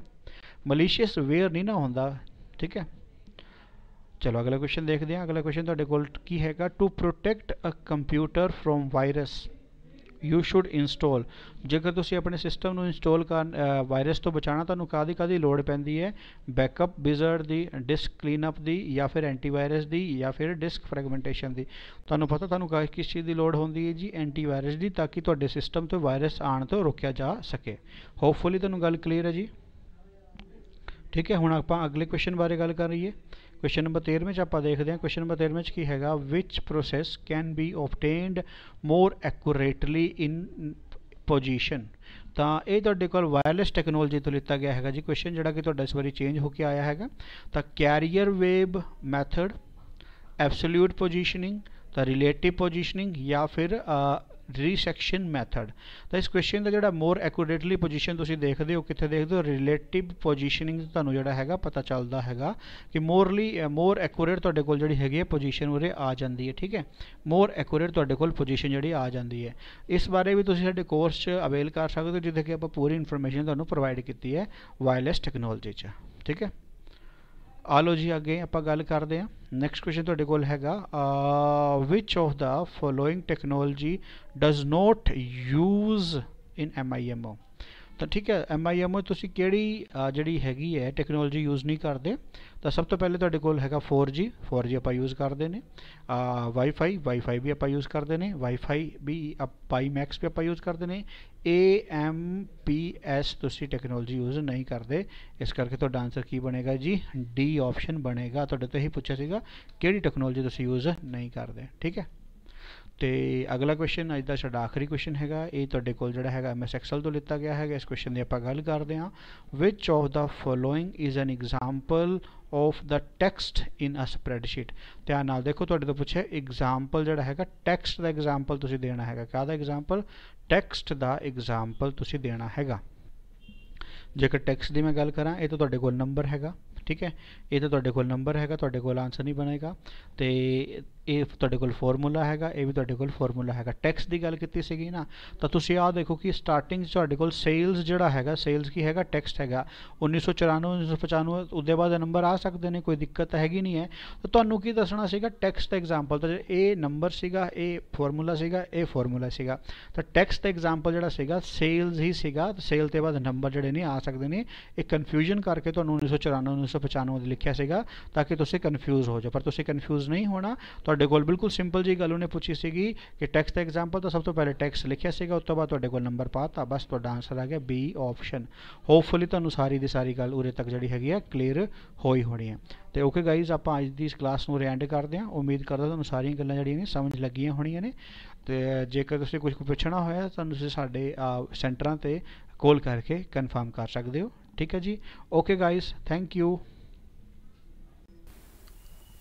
हाँ जी, welcome everybody to this hot sizzling session of the discussion of English mock solutions, right. So guys ਆਪਾਂ ਗੱਲ ਕਰ ਰਹੇ ਹਾਂ ਇੰਗਲਿਸ਼ ਦੇ ਮੌਕ ਦੇ ਸੋਲੂਸ਼ਨਸ ਦੀ। ਠੀਕ ਹੈ, ਤੁਸੀਂ ਮੌਕ ਟੈਸਟ ਦਿੱਤਾ ਹੋਣਾ, ਤੁਹਾਨੂੰ ਪਤਾ ਲੱਗ ਗਿਆ ਕਿ ਤੁਸੀਂ ਕਿੱਥੇ ਸਟੈਂਡ ਕਰਦੇ ਹੋ, ਕਿੰਨੇ ਮਾਰਕਸ ਹੈ। By the way, when I talk about this mock test can be rated as an easy one, है ना। That was in very simple mock. तो आप गल करते हैं सॉल्यूशंस बारे। ठीक है जी, एक बार देखिए, इन द फॉलोइंग क्वेश्चन कुछ पार्ट्स ऑफ सेंटेंसेस जो तुहानूं दिते गए हैं दे हैव गॉट एरर्स, तो कईयां च कोई एरर है ही नहीं। तुसीं ये दसना है भी किहड़ा पार्ट है जिस एरर हैगा, जिहड़ा नंबर होगा उस पार्ट का तुहाडा आंसर होगा। जे सेंटेंस फ्री है एरर तो तुहाडा आंसर डी होगा, right. Everyone are expected to come to school tomorrow. हुण सानूं पता है कि when I talk about this sentence as a whole, ठीक है जी, आपां गल करदे एवरीवन दी। एवरीवन दा एग्जैक्ट मीनिंग सारे नहीं होंदा, सारे comes out to be all, जिसको हम हिंदी में सभी भी बोलते हैं, है ना। अब सभी का एक्चुअली में मतलब क्या होता है, सब। ये सारे क्या होते हैं, all. When I talk about the word everyone, everyone का एग्जैक्ट मीनिंग होता है हर एक। और जब सेंस एक की आ जाए तो वो सिंगुलर, तो answer should be is. So we got this as our answer, right. My father has returned back to Chennai yesterday. Guys, when I talk about the word yesterday the exact मतलब ਕੀ ਹੋਇਆ ਕਿ ਜਿਹੜਾ ਕੱਲ ਜਿਹੜਾ ਲੰਘ ਗਿਆ ਹੈ ਨਾ, ਬੀਤਾ ਹੁਆ ਕੱਲ, the past that has gone। ਹੁਣ ਸਾਨੂੰ ਇਹਨਾਂ ਪਤਾ ਲੱਗਿਆ ਕਿ ਇਹ past tense ਹੈ। ਠੀਕ ਹੈ ਜੀ, ਹੁਣ ਆਪਾਂ ਦੇਖਾਂਗੇ ਕਿ ਬਈ father ਨੇ has returned ਲਾਇਆ, has returned clearly says present perfect, right ji, present perfect, has returned। Now we all know that has takes the third form of verb। ठीक है जी, ये तो ठीक है, बिल्कुल जी, एब्सोल्युटली करेक्ट। बट जो येस्टरडे लाता वो पास्ट टेंस है तो तुहानूं पास्ट यूज करना पैना। तो पास्ट किद्दां यूज करिए, just remove has. My father returned back to Chennai. Now one more thing, जे तुसीं रिटर्नड लाता फिर बैक दी की लोड़। हुण तुसीं कहोगे सर दो एरर की कर रहे हैं। गाइस, दो एरर का एग्जैक्ट मतलब नहीं होया, एरर तो फिर भी बीच है। My father return to Chennai yesterday, वो कल आए सीगे। Next, in the following questions, 4 alternatives are given for the idiom phrase printed in bold in the sentence. You have to choose the alternative that best expresses the meaning of the idiom phrase. Our manager is feared by everyone for he's as hard as nails, right? ਹੁਣ guys, ਇੱਥੇ ਗੱਲ ਹੋ ਰਹੀ ਹੈ as hard as nails ਦੀ, ਇਹ ਸਾਰਾ ਹੀ bold ਹੈਗਾ, ਵੈਸੇ ਤੁਹਾਨੂੰ ਦੱਸਦਾ as hard as nails। ਠੀਕ ਹੈ ਜੀ, ਹੁਣ ਦੇਖੋ ਜੇ ਉਹ as hard as nails ਦੀ ਗੱਲ ਕਰ ਰਿਹਾ, ਉਹਦਾ ਐਗਜ਼ੈਕਟ ਮੀਨਿੰਗ ਕੀ ਹੁੰਦਾ ਉਹ ਤੁਹਾਨੂੰ ਦੱਸਣਾ ਹੈ। ठीक है जी। Now when you talk about powerful, powerful का मतलब होंगे कि परसन च पावर बहुत हैगी, भावें वो किसी यू नो की कहते हैं पोजीशन का होगे या किसी होर चीज़ का हो जाए ना, तुहाडे कोल पावर है, तुहाडे कोल कुछ है, वो कहना manager is feed by everyone क्योंकि वो एज हार्ड एज नेल है। ਹੁਣ ਐਗਜ਼ੈਕਟਲੀ ਇਹਦੇ ਦੋ ਮਤਲਬ ਹੁੰਦੇ, ਇੱਕ ਤਾਂ ਹੁੰਦਾ ਸਟਰੈਂਥ ਵਾਲਾ, ਪਰ ਸਟਰੈਂਥ ਤੇ ਪਾਵਰਫੁਲ ਤਾਂ ਸੇਮ ਹੋ ਗਿਆ। ਇੱਕ ਹੋਰ ਮਤਲਬ ਹੁੰਦਾ ਇਹਦਾ, ਉਹ ਕੀ ਹੁੰਦਾ, not giving way to kindness, not giving way to kindness, ਮਤਲਬ ਉਹ ਕਾਈਂਡਨੈਸ ਬਾਰੇ ਕੋਈ ਜ਼ਿਆਦਾ ਨਹੀਂ ਸੋਚਦਾ, ਹੀ ਇਜ਼ ਵੈਰੀ ਕੌਨਸਟੈਂਟ, ਉਹ ਕੰਟੀਨਿਊਅਲ ਜਿਹਾ ਪਰਸਨ, ਕੰਟੀਨਿਊਸ ਜਿਹਾ ਪਰਸਨ ਹੈ। ਉਹਨੂੰ ਬਈ ਤੁਸੀਂ ਇਹ ਕਹੋਗੇ ਨਾ ਵੀ ਤੂੰ ਐਂ ਕਰ ਲੈ ਐਂ ਕਰ ਲੈ, ਹੀ ਡਜ਼ ਨਾਟ ਗੈਟ ਮੋਲਡ, ਉਹ ਛੇਤੀ ਛੇਤੀ ਮੋਲਡ ਨਹੀਂ ਹੁੰਦਾ, right. So whenever you talk about the word, it clearly becomes an idiom, as hard as nails. So remember this, somebody who is very tough by nature, not by strength, or somebody who is very careless, you know, hard-hearted, heartless, कोई बीच में कोई feeling ही नहीं है ना भाई, insensitive सा person है ना, उसको बोलते हैं unrelenting, right. The answer comes out to be B. Now, following sentences, the sentences have been given in active passive voice, right?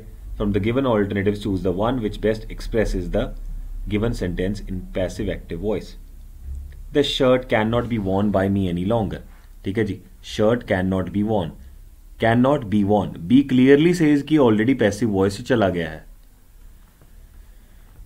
ਤੇ ਤੁਸੀਂ ਇਹਨੂੰ ਐਕਟਿਵ ਚ ਕਨਵਰਟ ਕਰਨਾ ਹੈ। ਠੀਕ ਹੈ ਜੀ, ਮੋਡਾਲ ਨਾਲ ਜਦ ਵੀ ਬੀ ਲੱਗਿਆ ਹੋਵੇ ਤੁਸੀਂ ਮੰਨ ਲਓ ਕਿ ਉਹ ਆਲਰੇਡੀ ਪੈਸਿਵ ਬਣਿਆ ਹੋਇਆ। ਹੁਣ ਤੁਹਾਨੂੰ ਕੀ ਕਰਨਾ ਜੀ, ਹੁਣ ਸਾਨੂੰ ਆਪਾਂ ਇਹਨੂੰ ਕਨਵਰਟ ਕਰਾਂਗੇ ਐਕਟਿਵ ਚ। ਤੇ ਇਹਨਾਂ ਦਾ ਪਤਾ ਕਿ ਮੋਡਾਲ ਰਹੇਗਾ ਤੇ ਕੈਨ ਨਾਟ ਨੂੰ ਕਿਤੇ ਨਹੀਂ ਜਾਣ ਦੇਣਾ, can not will remain over here only.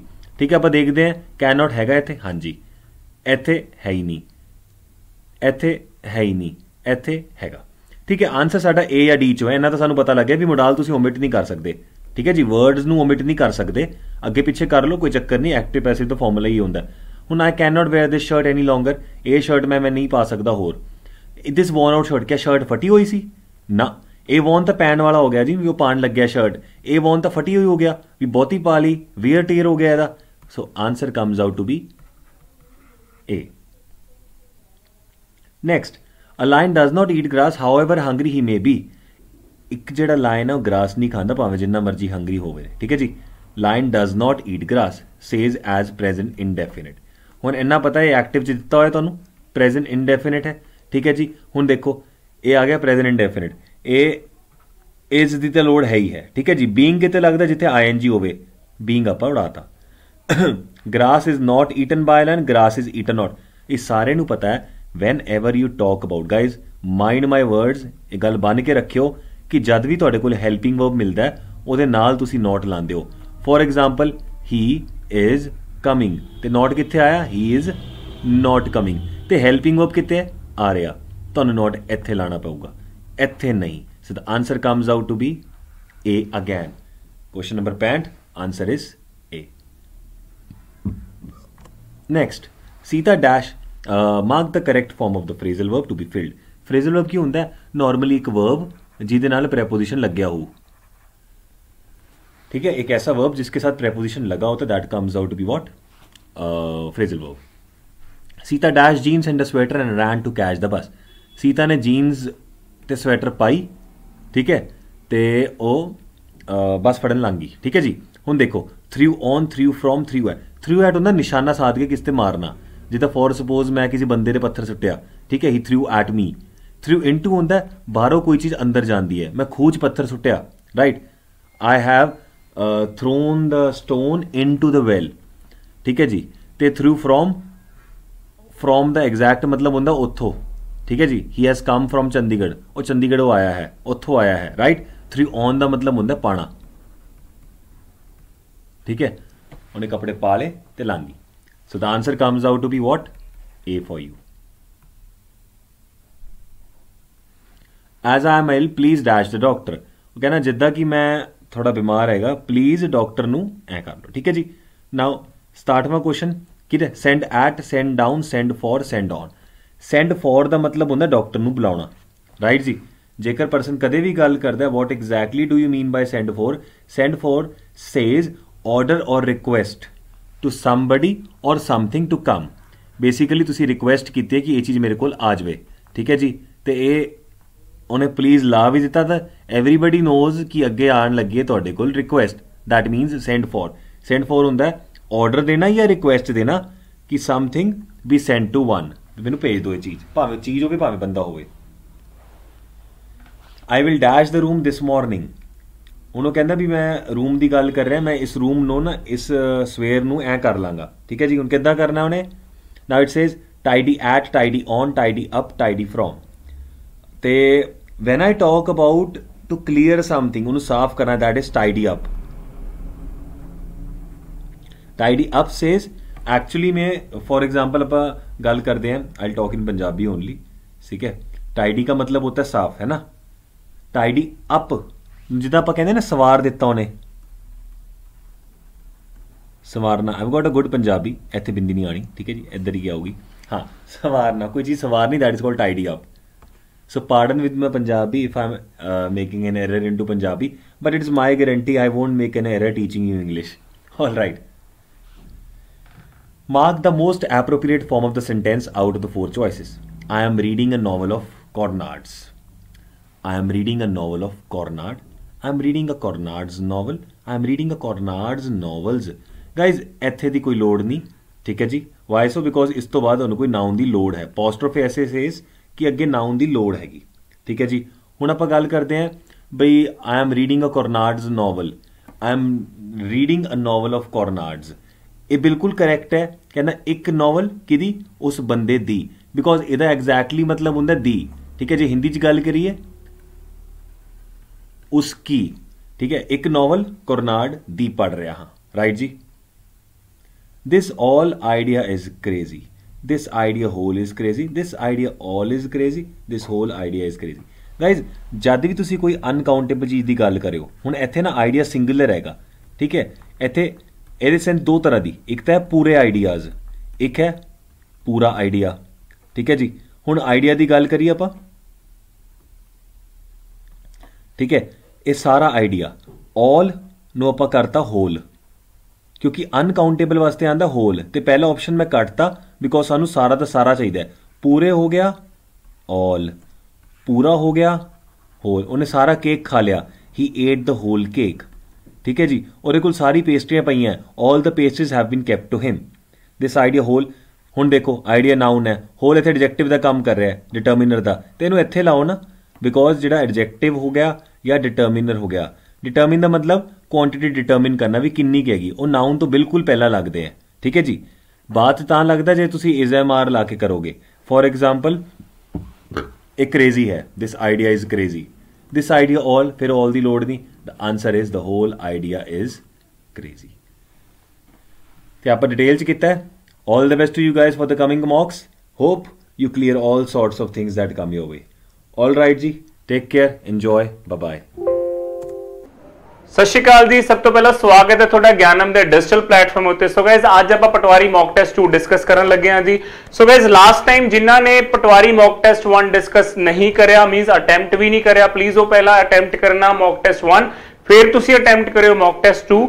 So guys आज आप देखते हैं जी मॉक टेस्ट 2 दे विच नवे होर क्वेश्चंस किस तरीके दे आ सकते हैं जी आपां नूं। सो गाइज अपने को पहला क्वेश्चन है the length and breadth of the rectangle are in the ratio 3:2, perimeter 20 दे रखा है, एरिया ऑफ द रेक्टेंगल पूछा है जी। ओके सो गाइज जे आपां गल करिए जी पेरीमीटर दी, पेरीमीटर की हुंदा जी?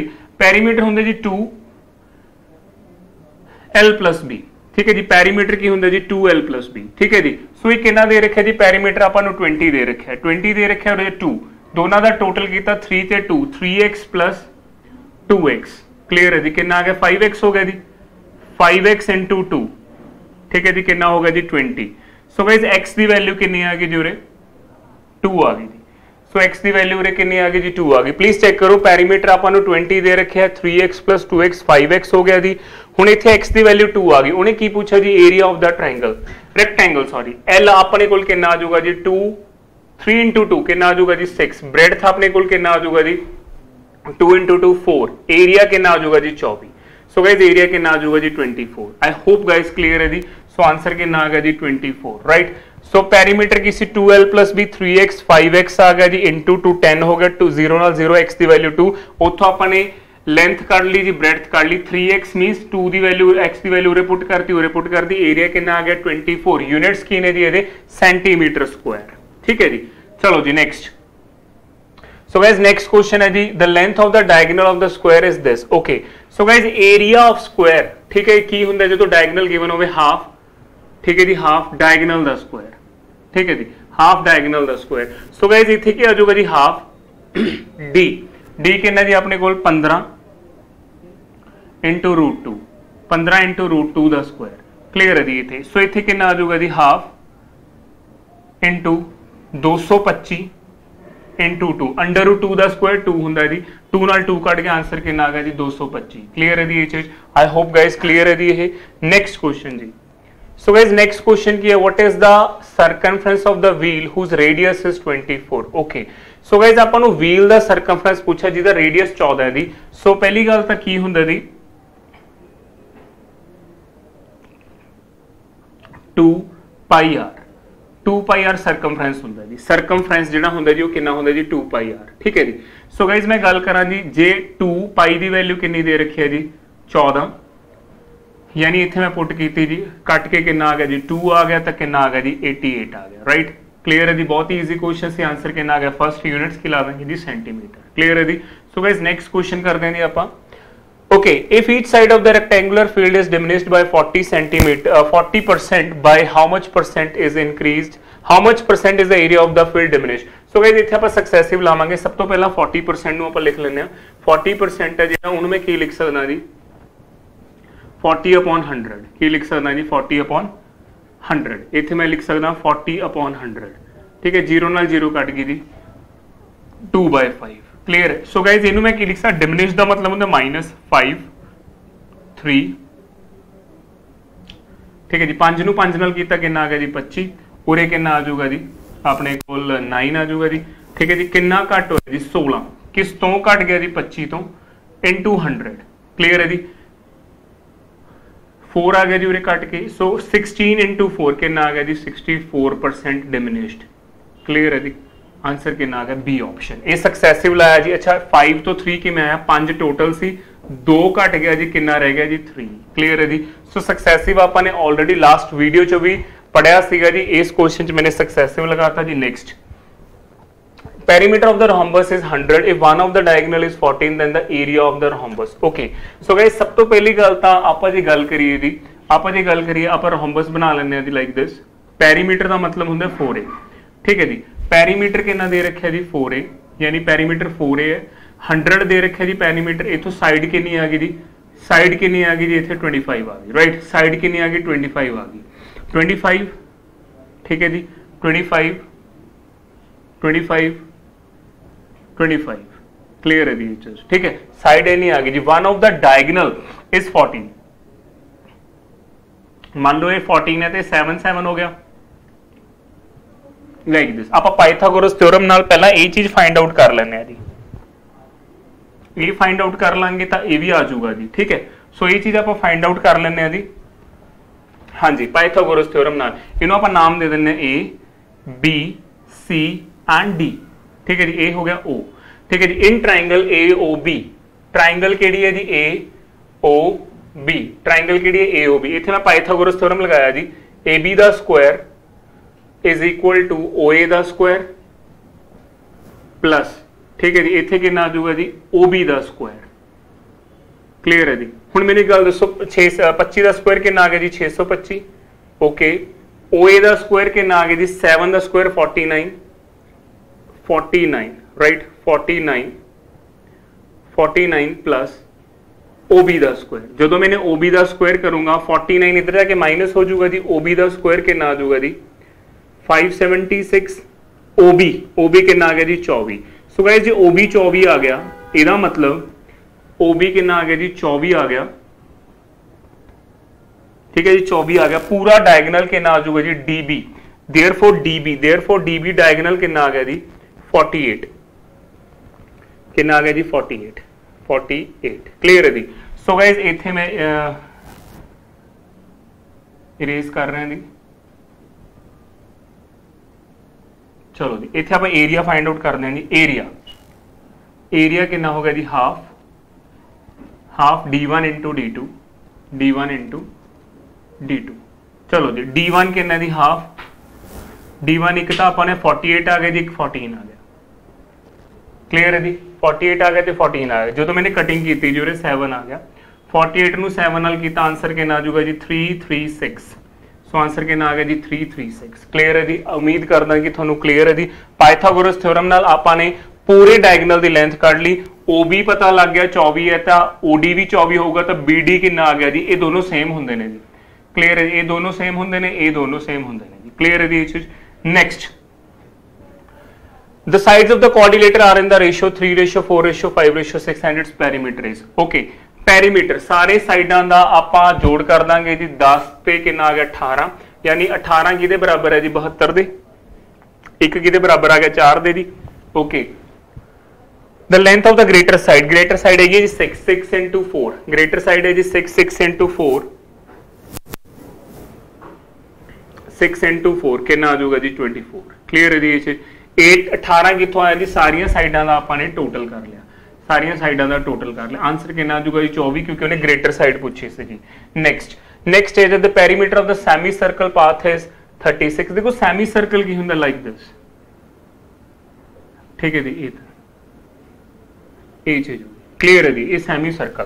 पर ये मैंने 3D बनाता जी, ठीक है, जे मैं 3D बना के थोड़ा समझा रहा, पर जे मैं इनू इथों हटावां जी, ठीक है जी, तो मैं सर्कल बनाऊंगा ऐदा, सॉरी जी, लाइक दिस, क्लियर है जी। एक मिनट जी आप प्रॉपर बना दें, this is centre, radius radius, clear है जी, जस्ट ओके। सॉरी, पैरीमीटर की हो जाऊगा जी 2r, सरकमफ्रेंस की गल करिए जी आप, पैरीमीटर लिख लो जी, जो सरकमफ्रेंस सैमी सर्कल का प्लस डी, ठीक है जी, पाई आर प्लस डी, सॉरी जी, इतने पाई आर आएगा जी, पाई आर प्लस डी, ठीक है जी, पाई आर प्लस डी। हुण देखो पैरीमीटर कितना दे रखा जी 36, पाई की वैल्यू कितनी आ गई 22 बाय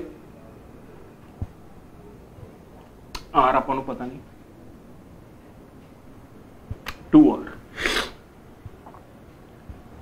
डायमीटर मैं लिख लूंगा जी 2r लिख लूंगा, क्लियर है जी। इतने कितना आ गया 36 आ गया जी, जो मैं इतने सॉल्व करूंगा 14 आ जाऊगा, यानी 36r बटा 7 आ जाऊगा जी, 36 नाल 36 कट गया, देयरफॉर r की वैल्यू कितनी आ गई जी 7 आ गई, r की वैल्यू जी 7 आ गई।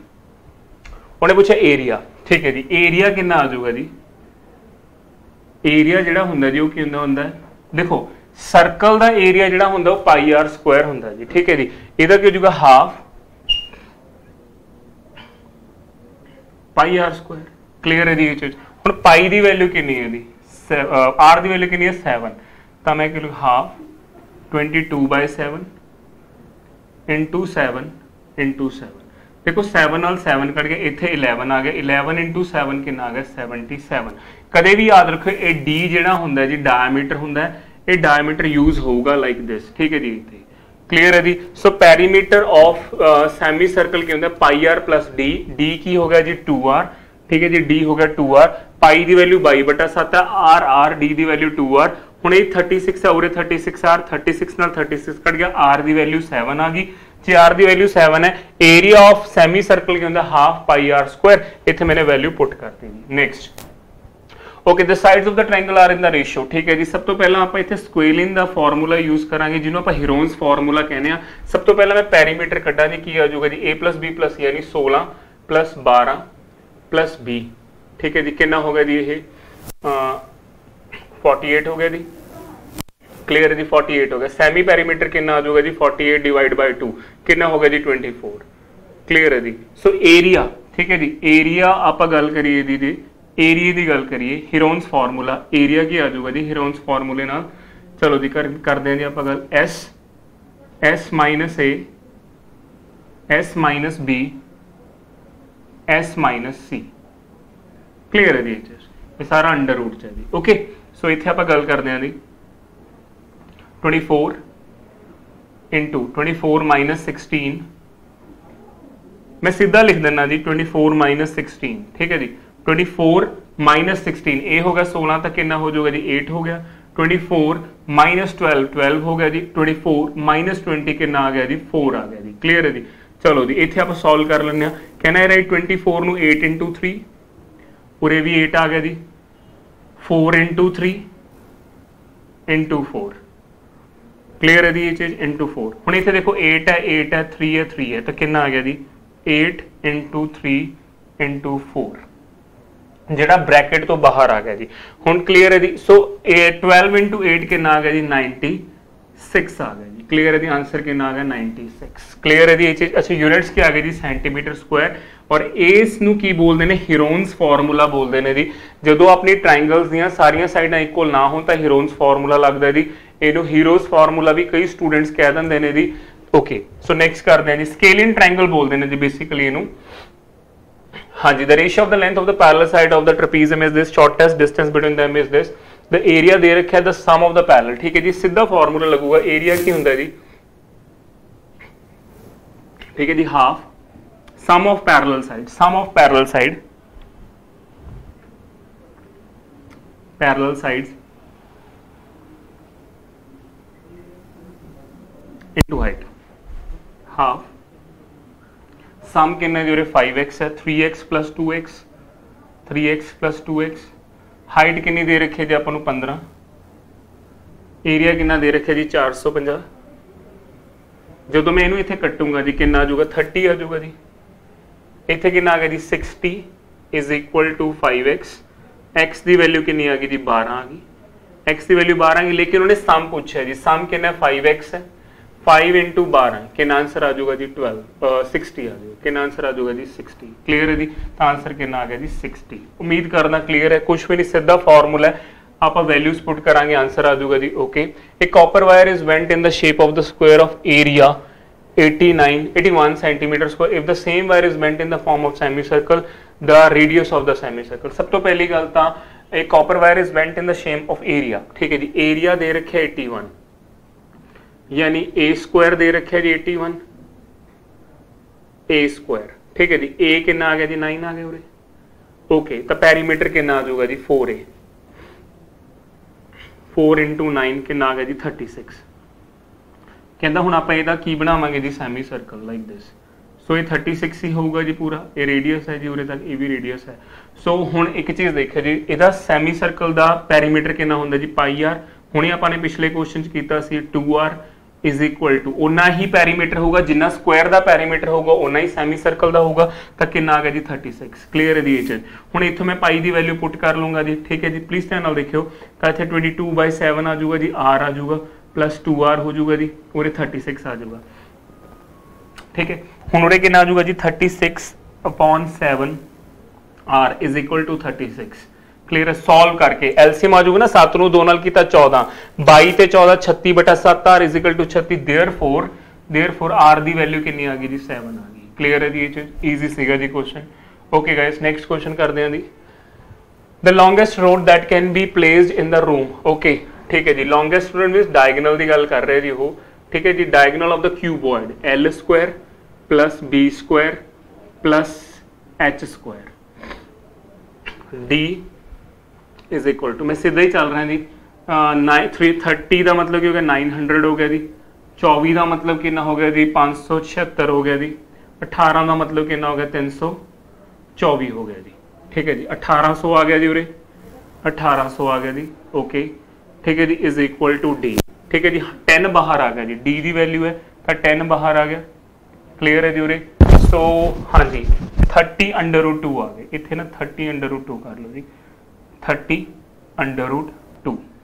उन्हें की पूछा जी the length of the longest, हाँ जी 30/2 आ गया जी, लास्ट ऑप्शन आ गया। क्लियर है जी। आई होप गाइस ਤੁਹਾਨੂੰ क्लियर हो रहे हैं जी, बहुत ईजी क्वेश्चन ने जी। Next, surface area of the cube is this, surface area of the cube. Okay, 6a square होता है जी surface area of the cube.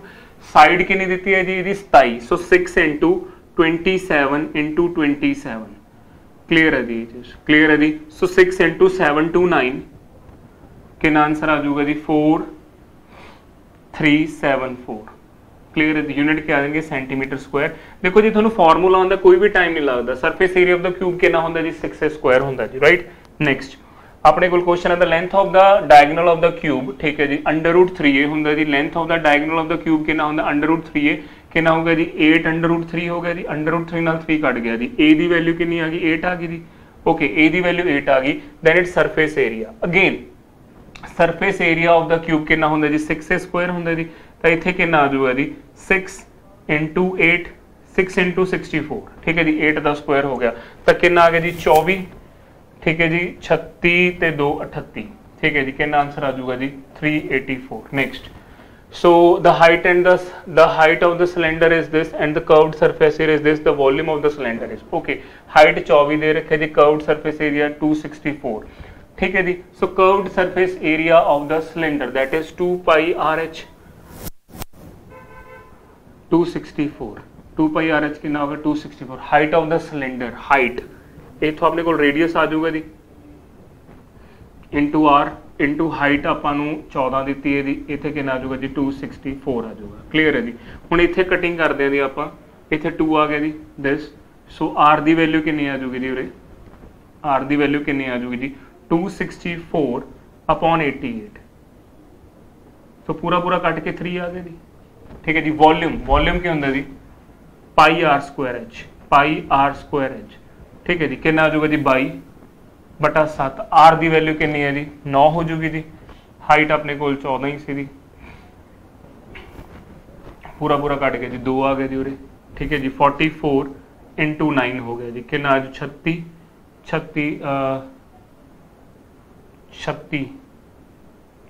396। Clear है जी। ईजी सीगा question. Pi 2πr surface area जी, इतने वॉल्यूम है जी। ओके, सो नेक्स्ट क्वेश्चन करते हैं जी। The lateral surface area of a cone with the height 3। Lateral surface area okay πrl, πrl is the lateral surface area जिहदे तो आपां नूं l कड्ढना पऊगा जी। l की हुंदा जी under root of h square plus r square, ठीक है जी। h स्क्वायर ते r स्क्वायर, ठीक है जी। h की गल करां दी, मैं h की गल करिए जी आपां, h हैगा 3 का स्क्वायर 9, रेडियस कितना हैगा जी, रेडियस जिहड़ा हैगा जी अपने कोल 4 का स्क्वायर 16, ठीक है जी। कितना हो गया जी अंडर रूट ऑफ 25 हो गया, अंडर रूट ऑफ 25, ठीक है जी। अंडर रूट ऑफ 25 कितना आ गया जी 5 आ गया। सो गाइस इत्थे की मैं करांगे जी π/7, आर किन्ने दी मेरे को उरे, आर मेरे को हैगा जी 4, ये हो गई जी 5। सो इनू सॉल्व करिए जी, कितना आ गया 20 ते 420 आ गया जी उरे /7। जो तुम इनू सॉल्व करोगे मिक्सड फ्रैक्शन कितनी आ जाऊगी जी 62 6/7। ओके जी। Next, the curved surface area of one cone is twice the curved surface area of one cone, यानी curved surface area of cone यानी πrl is equal to twice again πrl/1, twice हो गया। पर उन्हें की कहा है जेडी while the slant height of the later is twice that of the former, ठीक है जी। फिर उन्हें अपन पूछा find the ratio, A radius 1 है, ए रेडियस 2 है। सो जी सेकंड वाली वो ट्वाइस है जी, किस तो पहले वाले तो 2l होगी जी।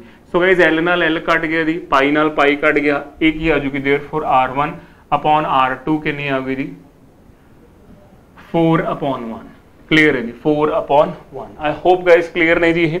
नेक्स्ट जे आप गल करिए in an examination 34%, in an examination 34% of the candidate failed in mathematics, 40% in this। Okay, आप इनू ਇਹਦੇ ਨਾਲ ਬਣਾਵਾਂਗੇ ਜੀ ਵੈਨ ਡਾਇਗਰਾਮ ਵਾਂਗੂ। ਜਿਹੜੇ ਸੈਂਟਰ ਤੇ ਲਿਖ ਲਓ ਜੀ 20% ਫੇਲ ਨੇ ਜੀ, 20% ਕੀ ਨੇ ਫੇਲ ਨੇ, ਠੀਕ ਹੈ ਜੀ। 20% ਫੇਲ ਨੇ ਜੀ।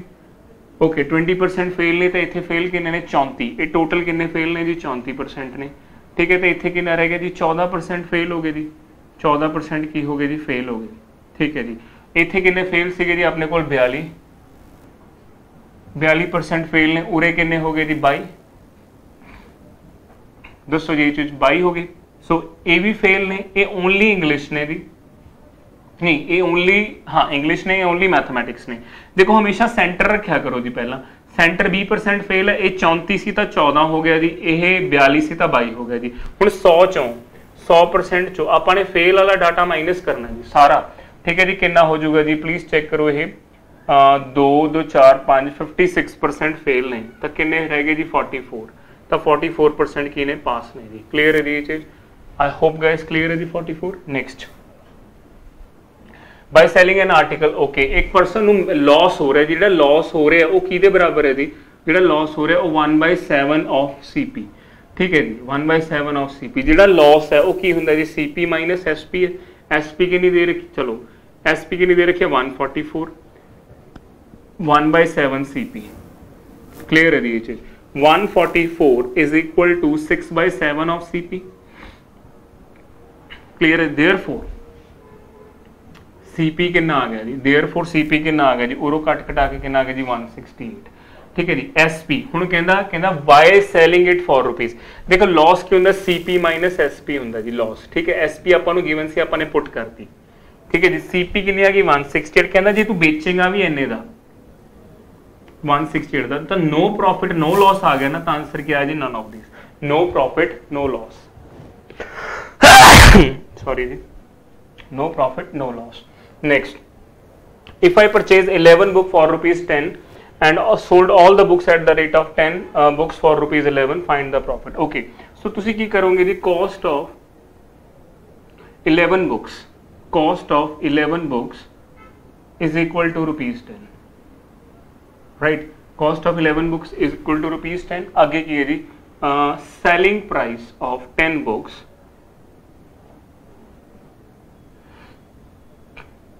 selling price of 10 books is equal to ₹11। ठीक है जी। हुण इन्हां दोनों की बुक्स की क्वांटिटी सेम कर लो, इनू 10 नाल मल्टीप्लाई कर लो, इनू 11 नाल कर लो जी। ठीक है जी। हुण क्वांटिटी सेम कर लें आप। सीपी ऑफ 110 बुक्स किहदे बराबर है जी? सीपी ऑफ 110 बुक्स किहदे बराबर है जी? 100 दे। एसपी ऑफ 110 बुक्स किहदे बराबर है जी? क्लियर है जी? 121, सॉरी इत्थे 121 आऊगा जी। सो गाइस देखो क्वांटिटी सेम कर लिया अपने बुक्स ने, ए वाले 10 ਨੂੰ ਇਹਦੇ ਨਾਲ ਮਲਟੀਪਲਾਈ ਕਰ ਲਿਆ, ए वाले 11 ਨੂੰ ਇਹਦੇ ਨਾਲ ਕਰ ਲਿਆ, ਜਿੱਥੋਂ ਆਪਣੀ ਬੁక్స్ ਦੀ ਕੀ ਹੋਗੀ ਕੁਆਂਟੀਟੀ ਕੀ ਹੋਗੀ ਸੇਮ ਹੋਗੀ ਦੀ। ਸੋ ਕੀ ਆ ਜਾਊਗਾ ਜੀ? CP of 110 books equal to SP of 110 books. ਇਹ ਸਾਹਮਣੇ ਆਇਆ ਕਿੰਨਾ ਗੇਨ ਹੋਇਆ ਜੀ 21 ਦਾ 21/100 into 100। क्लियर है जी। सो आंसर कितना है जी? 21% प्रॉफिट। क्लियर है जी? आंसर कितना है? 21% profit. Next the ratio of the number of boys and girls in this. ठीक है जी। सो बॉयज एंड गर्ल्स की रेशियो दे रखी है जी आपां नूं।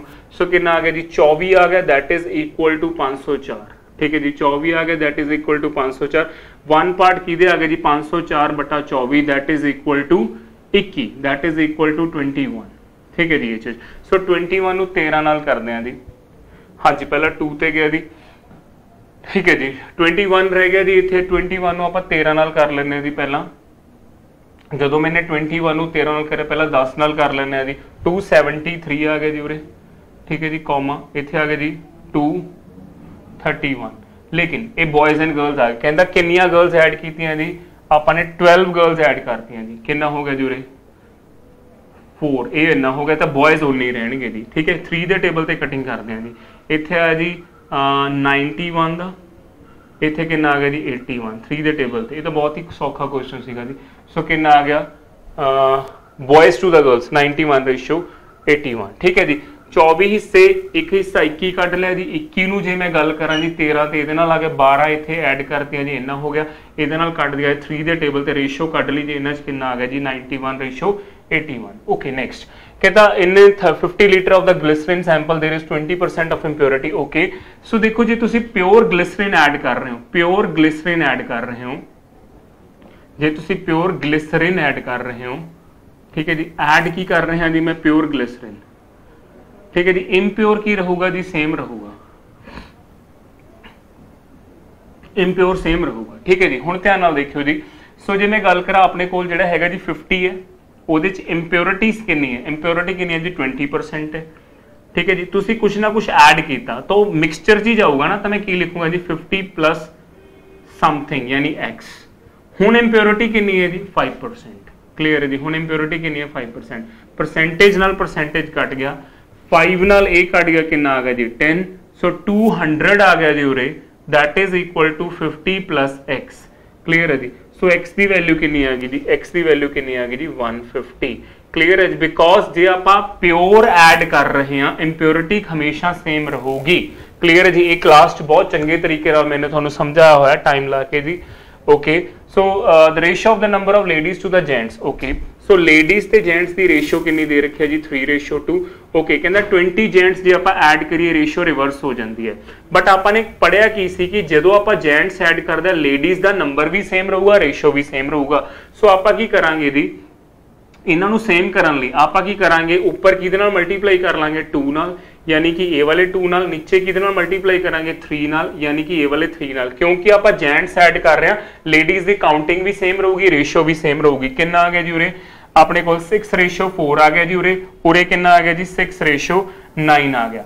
सो देखो बॉयज किन्ने इंक्रीज किते जी 5, क्वांटिटी च किन्ने इंक्रीज किते जी 20। एक हिस्सा किहदे बराबर आ गया जी 4 दे। 4 नूं जे मैं 6 नाल करा तां लेडीज, ये लेडीज ने जी, ये जेंट्स ने। 4 नूं जे मैं 6 नाल करा तां लेडीज कितना आ जू जी 6 × 4 कितना आ जूगा जी 24। क्योंकि जो जेंट्स ऐड होंगे ने तो लेडीज का नंबर तो सेम रहूगा। ओके सो आंसर कितना आ गया जी 24। Next ABC hired a car rupees this used it 7-8। ये तो सिंपल है जी, मेरे करवाने वाला क्वेश्चन नहीं है। 7:8:11 ले लेने। ठीक है जी। टोटल करांगे तो कितना आ जाऊगा जी ये 26 आ जाऊगा जी।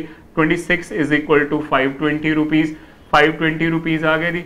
उस तो बाद 1 पार्ट कितना आ जाऊगा जी 13 4 जा 13 2 जा, यानी ये पूरा 20 आ गया जी। ठीक है जी, ये चीज़ क्लियर है जी, पूरा 20 आएगा, 1 पार्ट 20 आएगा। बी का शेयर पूछा है जी, सो कितना आ जाऊगा जी 8 × 20, क्योंकि 21 था 20 आ गया था, 28 से कितना आ जाऊगा जी 160। क्लियर है जी ये चीज़, आई होप गाइस क्लियर है जी। Next, okay, A and B enter into a partnership with the capital, okay, after 3 months A ने withdraw करवा ले 1/4 of his capital, B ने 1/5 of his capital, okay, so guys A ਤੇ B ਦੀ ratio ਦੇ ਰੱਖੀ ਆ ਆਪਾਂ ਨੂੰ 4:5। A ਨੇ ਆਪਦਾ ਇੱਕ, ਇਹ 3-3 ਮਹੀਨਿਆਂ ਤੱਕ ਤਾਂ ਠੀਕ ਸੀ ਜੀ, 3-3 ਮਹੀਨਿਆਂ ਤੱਕ ਤਾਂ ਇਦਾਂ ਹੀ ਰਹੂਗਾ। ਠੀਕ ਹੈ ਜੀ, ਉਸ ਤੋਂ ਬਾਅਦ ਇਹਨੇ ਆਪਣਾ 1/4 ਖਰਚ ਕਰ ਲਿਆ, ਮੀਨਸ ਇਹਦੇ ਕੋਲ 1 ਰਹਿ ਗਿਆ। ਠੀਕ ਹੈ ਜੀ, for rest of the 7 month, ਕਿਉਂਕਿ ਟੋਟਲ ਜਿਹੜਾ ਹੈਗਾ 10 ਮੰਥਸ ਲਈ ਹੈ ਜੀ। ਇਹਨੇ ਆਪਦੀ ਕੈਪੀਟਲ ਦਾ 5th ਦਾ 1/5 ਮੀਨਸ 1, ਤੇ ਇਹਦੇ ਕੋਲ ਕਿੰਨਾ ਬਚਿਆ ਜੀ 4 ਬਚਿਆ। For rest of the month ਕਿੰਨੇ ਜੀ 7। ਕਲੀਅਰ ਹੈ ਜੀ ਇਹ ਚੀਜ਼, ਆਈ ਹੋਪ ਗਾਇਸ ਕਲੀਅਰ ਹੈ। 4 ਦਾ 1/4 ਕਿੰਨਾ ਹੁੰਦਾ ਜੀ 1 ਹੁੰਦਾ, ਤਾਂ 1 ਉਹਨੇ ਖਰਚ ਕਰ ਲਿਆ, ਕਿੰਨੇ ਬਚੇ 3। 5th ਦਾ 1/5 ਕਿੰਨਾ ਹੋ ਗਿਆ ਜੀ 1 ਹੋ ਗਿਆ, ਤਾਂ ਕਿੰਨੇ ਬਚੇ 4। ਕਲੀਅਰ ਹੈ ਜੀ, ਇੱਥੇ ਕਿੰਨਾ ਆ ਗਿਆ ਜੀ 12 ਤੇ ਇੱਥੇ 3 ਆਊਗਾ ਜੀ, ਇੱਥੇ 3 ਆਊਗਾ ਜੀ, ਕਿਉਂਕਿ 1 ਤਾਂ ਉਹਨੇ ਖਰਚ ਕਰ ਲਿਆ। ਠੀਕ ਹੈ ਜੀ, 12 ਤੇ 21, ਠੀਕ ਹੈ ਜੀ 33 ਹੋ ਗਏ ਜੀ। ਉਰੇ ਕਿੰਨਾ ਹੋ ਜਾਊਗਾ ਜੀ 15 ਤੇ 28, हाँ 28 ਤੇ 15 43 ਹੋ ਗਿਆ ਜੀ ਉਰੇ। ਠੀਕ ਹੈ ਜੀ, 1 ਮਿੰਟ ਜੀ, ਉਰੇ ਕਿੰਨਾ ਹੋ ਗਿਆ 43, ਸੋ ਟੋਟਲ ਕਿੰਨਾ ਆ ਗਿਆ ਜੀ, चलो जी टोटल कितना आ गया जी 76 इज इक्वल टू 760 रुपीज़। एक हिस्सा किहदे बराबर आ गया जी 10 दे। सो किहदा पार्ट पूछा जी उन्हें, शेयर ऑफ ए दा शेयर कितना दो, ए दा शेयर है जी 33 × 10 मीनस 330 रुपीज़। केड़ा ऑप्शन आ गया जी first option. I hope guys clear है जी, पार्टनरशिप का क्वेश्चन से जी ये। नेक्स्ट, ए कंप्लीट करदा है जी कला 18 दिनों च, बी 20 दिनों च, सी 30 दिनों च। ओके जी, सब तो पहले एलसीएम लेने जी। ए करदा है 18 दिनों च, बी करदा जी 20 दिनों च, सी करदा जी 30 दिनों च। ठीक है जी, एलसीएम कितना आ गया जी, मैं इत्थे एलसीएम ले लिया जी, एलसीएम ले लेने आप 120 ले लें, 180 ले लेने जी। ठीक है, एलसीएम 180 ले लेने, एलसीएम मैंने 180 ले लिया जी। क्लियर है जी। सो कितना आ गया जी इत्थे, ए किन्ने बनाऊगा जी 10 यूनिट्स, बी किन्ने बनाऊगा जी 9 यूनिट्स, सी किन्ने बनाऊगा जी 6 यूनिट। क्लियर है जी। Now B and C start work together and they are forced to leave after 2 days. ठीक है, बी और सी स्टार्ट करते हैं वर्क, कितना बी ते सी 15 बनाते हैं जी, 15 ਨੂੰ 2 ਨਾਲ ਕਰਿਆ। बी ਤੇ ਸੀ ਇੱਕ ਦਿਨ ਚ 15 ਬਣਾਉਂਦੇ ਨੇ, ਤਾਂ 2 ਦਿਨਾਂ ਚ 30 ਬਣਾਤਾ ਜੀ ਇਹਨਾਂ ਨੇ। ਹੁਣ ਇਹਨਾਂ ਨੂੰ ਕੰਮ ਛੱਡਣ ਲਈ ਕਹਿ ਦਿੱਤਾ ਗਿਆ। ਠੀਕ ਹੈ ਜੀ, ਉਸ ਤੋਂ ਬਾਅਦ ਰਿਮੇਨਿੰਗ ਵਰਕ ਹੈ ਜਿਹੜਾ, ਯਾਨੀ 150 ਹੈ, 180 ਚੋਂ 30 ਕੰਮ ਹੋ ਚੁੱਕਿਆ ਜੀ। सो कितना बचा जी रिमेनिंग 150। 150 जो है वो कौन करूगा जी, 150 करूगा ए एक दिन च कितना करदा जी 10 करदा है। सो देयरफॉर ए नू 150 काम करन लई किन्ने दिन लगे, एक दिन च वो 10 करदा है तो 15 दिन लगे जी। किन्ने दिन लगे जी 15 डेज। किन्ने दिन लगे जी 15 डेज। क्लियर है जी ये चीज, आई होप गाइस क्लियर है जी। Next question, 45 men can do a complete of work in 16 days 4 days after। Okay, जो भी हैपनिंग हो रही है जी 4 days बाहर हो रही है, m1 d1 is equal to m2 d2। ठीक है जी। सो गाइस ये चेन रूल का क्वेश्चन है, 45 मैन ने। ठीक है, जो भी हैपनिंग हो रही है किन्ने दिनों बाद हो रही है 4, सो 16 चो 4 दिन तक कट दो जी तुसी, तो 12 दिन रह गए। 16 चो 4 दिन कट दो तो 12 दिन रह गए, m2। ठीक है जी, हुण देखो 45 च 36 जुड़नगे जी, कितना आ जाऊगा जी 81।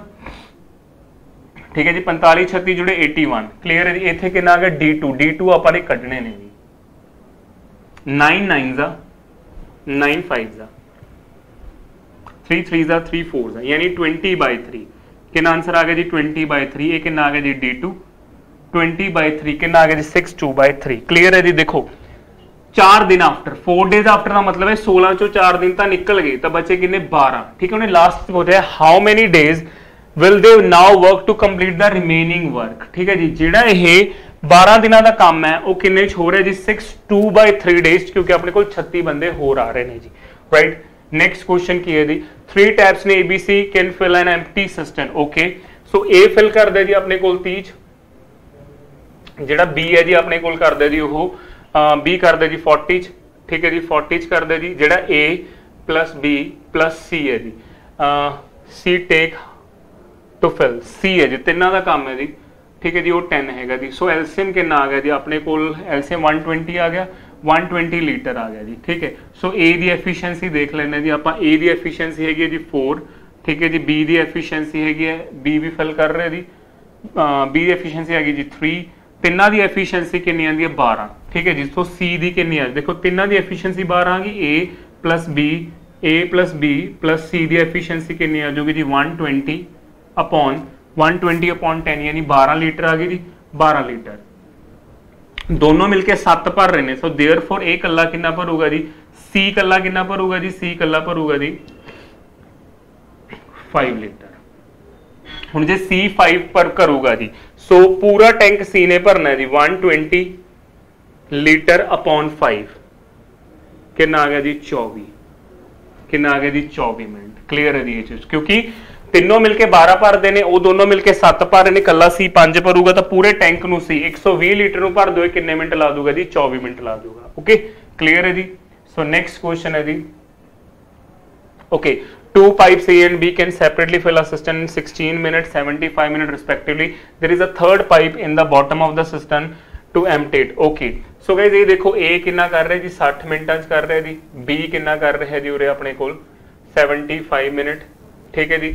एंड थर्ड पाइप हैगी जिहड़ी है in the bottom there is a waste pipe, C एक वेस्ट पाइप है जी, ठीक है जी, वेस्ट पाइप है, ठीक है जी, और एक वेस्ट पाइप है, ठीक है जी, ये चीज वेस्ट पाइप है। उस तो बाद की है तीनों मिलके कर देने जी, उन्होंने टाइम लगता है 50 minute. A plus B minus C कितना आ गया जी 50। सो गाइस मैंने एलसीएम ले लिया जी उरे 300, इन्हां दी एफिशिएंसी कढ लेने आ, 300 अपॉन 60 प्लस 5 आ गया जी, ठीक है जी। 300 अपॉन 75 कितना आ गया जी 4 आ गया जी। सी दी आपां नूं पता नहीं, ठीक है जी। अपना टैंक जिहड़ा हैगा 300 लीटर दा वो 50 मिनटां च भरिया जांदा है। जे 300 लीटर दा टैंक 50 मिनटां च भरिया जांदा जी, तां तीनों मिलके कितना पानी स्टे करवा रहे हैं, 6 लीटर स्टे करवा रहे हैं। इट मीन तिना ने A plus B minus C ने, ठीक है जी, 50 मिनटां च 300 लीटर फिल कराया, ठीक है। तो 1 मिनट च वो कितना पानी स्टे करवा रहे हैं, 6 लीटर पानी स्टे करवाया जी, ठीक है। तुसी आप देखो जी ध्यान नाल, उपरों पानी कितना आया जी 9 आया, 6 स्टे होया। देयरफॉर वेस्ट पाइप चों, देयरफॉर वेस्ट पाइप चों कितना पानी निकलिया जी, वेस्ट पाइप चों कितना पानी निकलिया जी 1 मिनट च कितना पानी निकल रहा जी 3 लीटर, ठीक है। तो पूरा टैंक खाली करने लई, तो पूरा टैंक खाली करने मींस कितना टाइम लगूगा जी 100 मिनट, ठीक है जी। इत्थे देखो ना ध्यान नाल, उपरों 9 आया, तिन्ना ने मिलके 6 पानी रुकवाया, 9 आया 6 रुकया, तो वेस्ट ने कितना खाली कराया होगा 3 लीटर खाली कराया होगा। जे 3 लीटर खाली करा हुआ, पूरा टैंक 300 है, 3 दे हिसाब नाल कितना टाइम लगूगा जी 100 मिनट। ओके क्लियर है जी। नेक्स्ट करते हैं जी, okay 300 kilometre partly by train, 300 kilometre Ravi travel करता है 300 kilometre partly by train, then car he takes 4 hour to reach if he travel 60 kilometre by train and rest by car. Okay so guys इत्थे एक गल करदे हैं जी, एक पासे लिख लेंगे ट्रेन, एक पासे लिख लेंगे जी आपां कार, एक पासे लिख लेंगे आपां टाइम, ठीक है जी ये चीज। सो जिवें गल करा इत्थे इहने कितना कीता जी 60 करया, उरे कितना रह गया जी 240, उरे कितना टाइम लग गया जी 4 घंटे। ये इक्वेशन 1 आ गई। दूसरी बार कहना जे ये 100 करे, ये 200 बच जू, 4 घंटे 10 मिनट। हुण तुसीं ये देखो, जे ये 40 किलोमीटर इधर शिफ्ट करता तां जाके ये बनिया। मैं 200 का 200 शिफ्ट कर, अच्छा कह सकते हैं 40 किलोमीटर शिफ्ट करने नाल 10 मिनट फालतू लगे। जे मैं 200 का 200 डिस्टेंस शिफ्ट करदा, ठीक है जी, यानी आपां ने डिस्टेंस सारा ट्रेन तो चला लिया। हुण मैं इत्थे लिखदा जी 40 किलोमीटर शिफ्ट करिया सी तां आपां नूं 10 मिनट फालतू लगे, 10 मिनट फालतू लगे, एक्स्ट्रा लगे जी, ठीक है। जे आपां 200 का 200 किलोमीटर शिफ्ट करांगे, ठीक है जी, आपां नूं कितना टाइम फालतू लग गया जी 50 मिनट फालतू लग गए, ठीक है जी। कितने मिनट फालतू लग गए 50 मिनट। सो इत्थे की आ गया जी 4 घंटे 10 मिनट प्लस 50 मिनट। क्लियर है जी, प्लस कितना आ गया जी 50 मिनट। क्लियर है जी ये चीज, आई होप गाइस क्लियर है।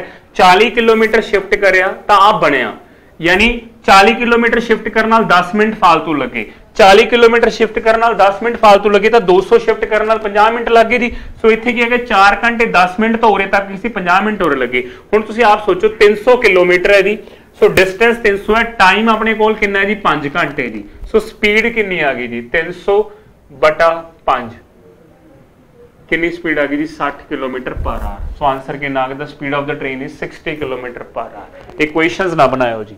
नेक्स्ट क्वेश्चन है जी, a train move with the speed of 30 km per hour for 12 minutes, okay।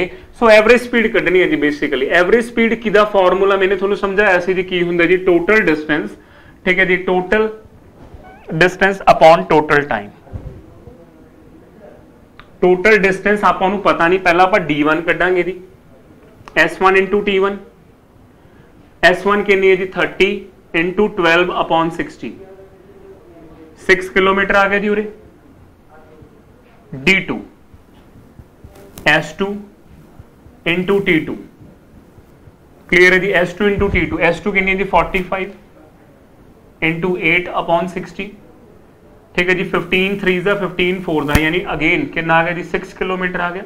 So guys total distance अपने कोल 6 उरे है, 6 उरे है, इट मीन टोटल अपने कोल कितना आ गया जी, टोटल अपने कोल डिस्टेंस आ गया जी, जो मैंने सॉल्व कराया जी उरे, टोटल डिस्टेंस अपने कोल आ जाऊगा जी अपना 6 और 6 कितना हो गया जी 12 किलोमीटर हो गया। टोटल टाइम कितना जी मेरे को 8 और 12 यानी 20 मिनट हो गए। पलट के इनू मैं आवर्स कन्वर्ट करना है, कितना आ गया जी 3, 12 ਨੂੰ 3 ਨਾਲ करा कितना आ गया जी 36 kilometre per hour is the average speed. Clear है जी, तो 36 is the right answer. So I hope guys ਤੁਹਾਨੂੰ 30 ਦੇ 30 क्वेश्चन समझ आए होंगे। सो बहुत चंगे तरीके नाल तुसी इहनू तैयार करो जी। सारे क्वेश्चन मैंने स्पीडली समझाए क्योंकि आपां नूं ये सारे क्वेश्चन बड़े चंगे तरीके नाल पहला करे हुए ने जी। सो जे किते भी प्रॉब्लम आंदी है तुसी कमेंट बॉक्स दस सकदे हो जी। सो गाइस मिलदे हां जी नेक्स्ट मॉक टेस्ट दे नाल। Thank you so much.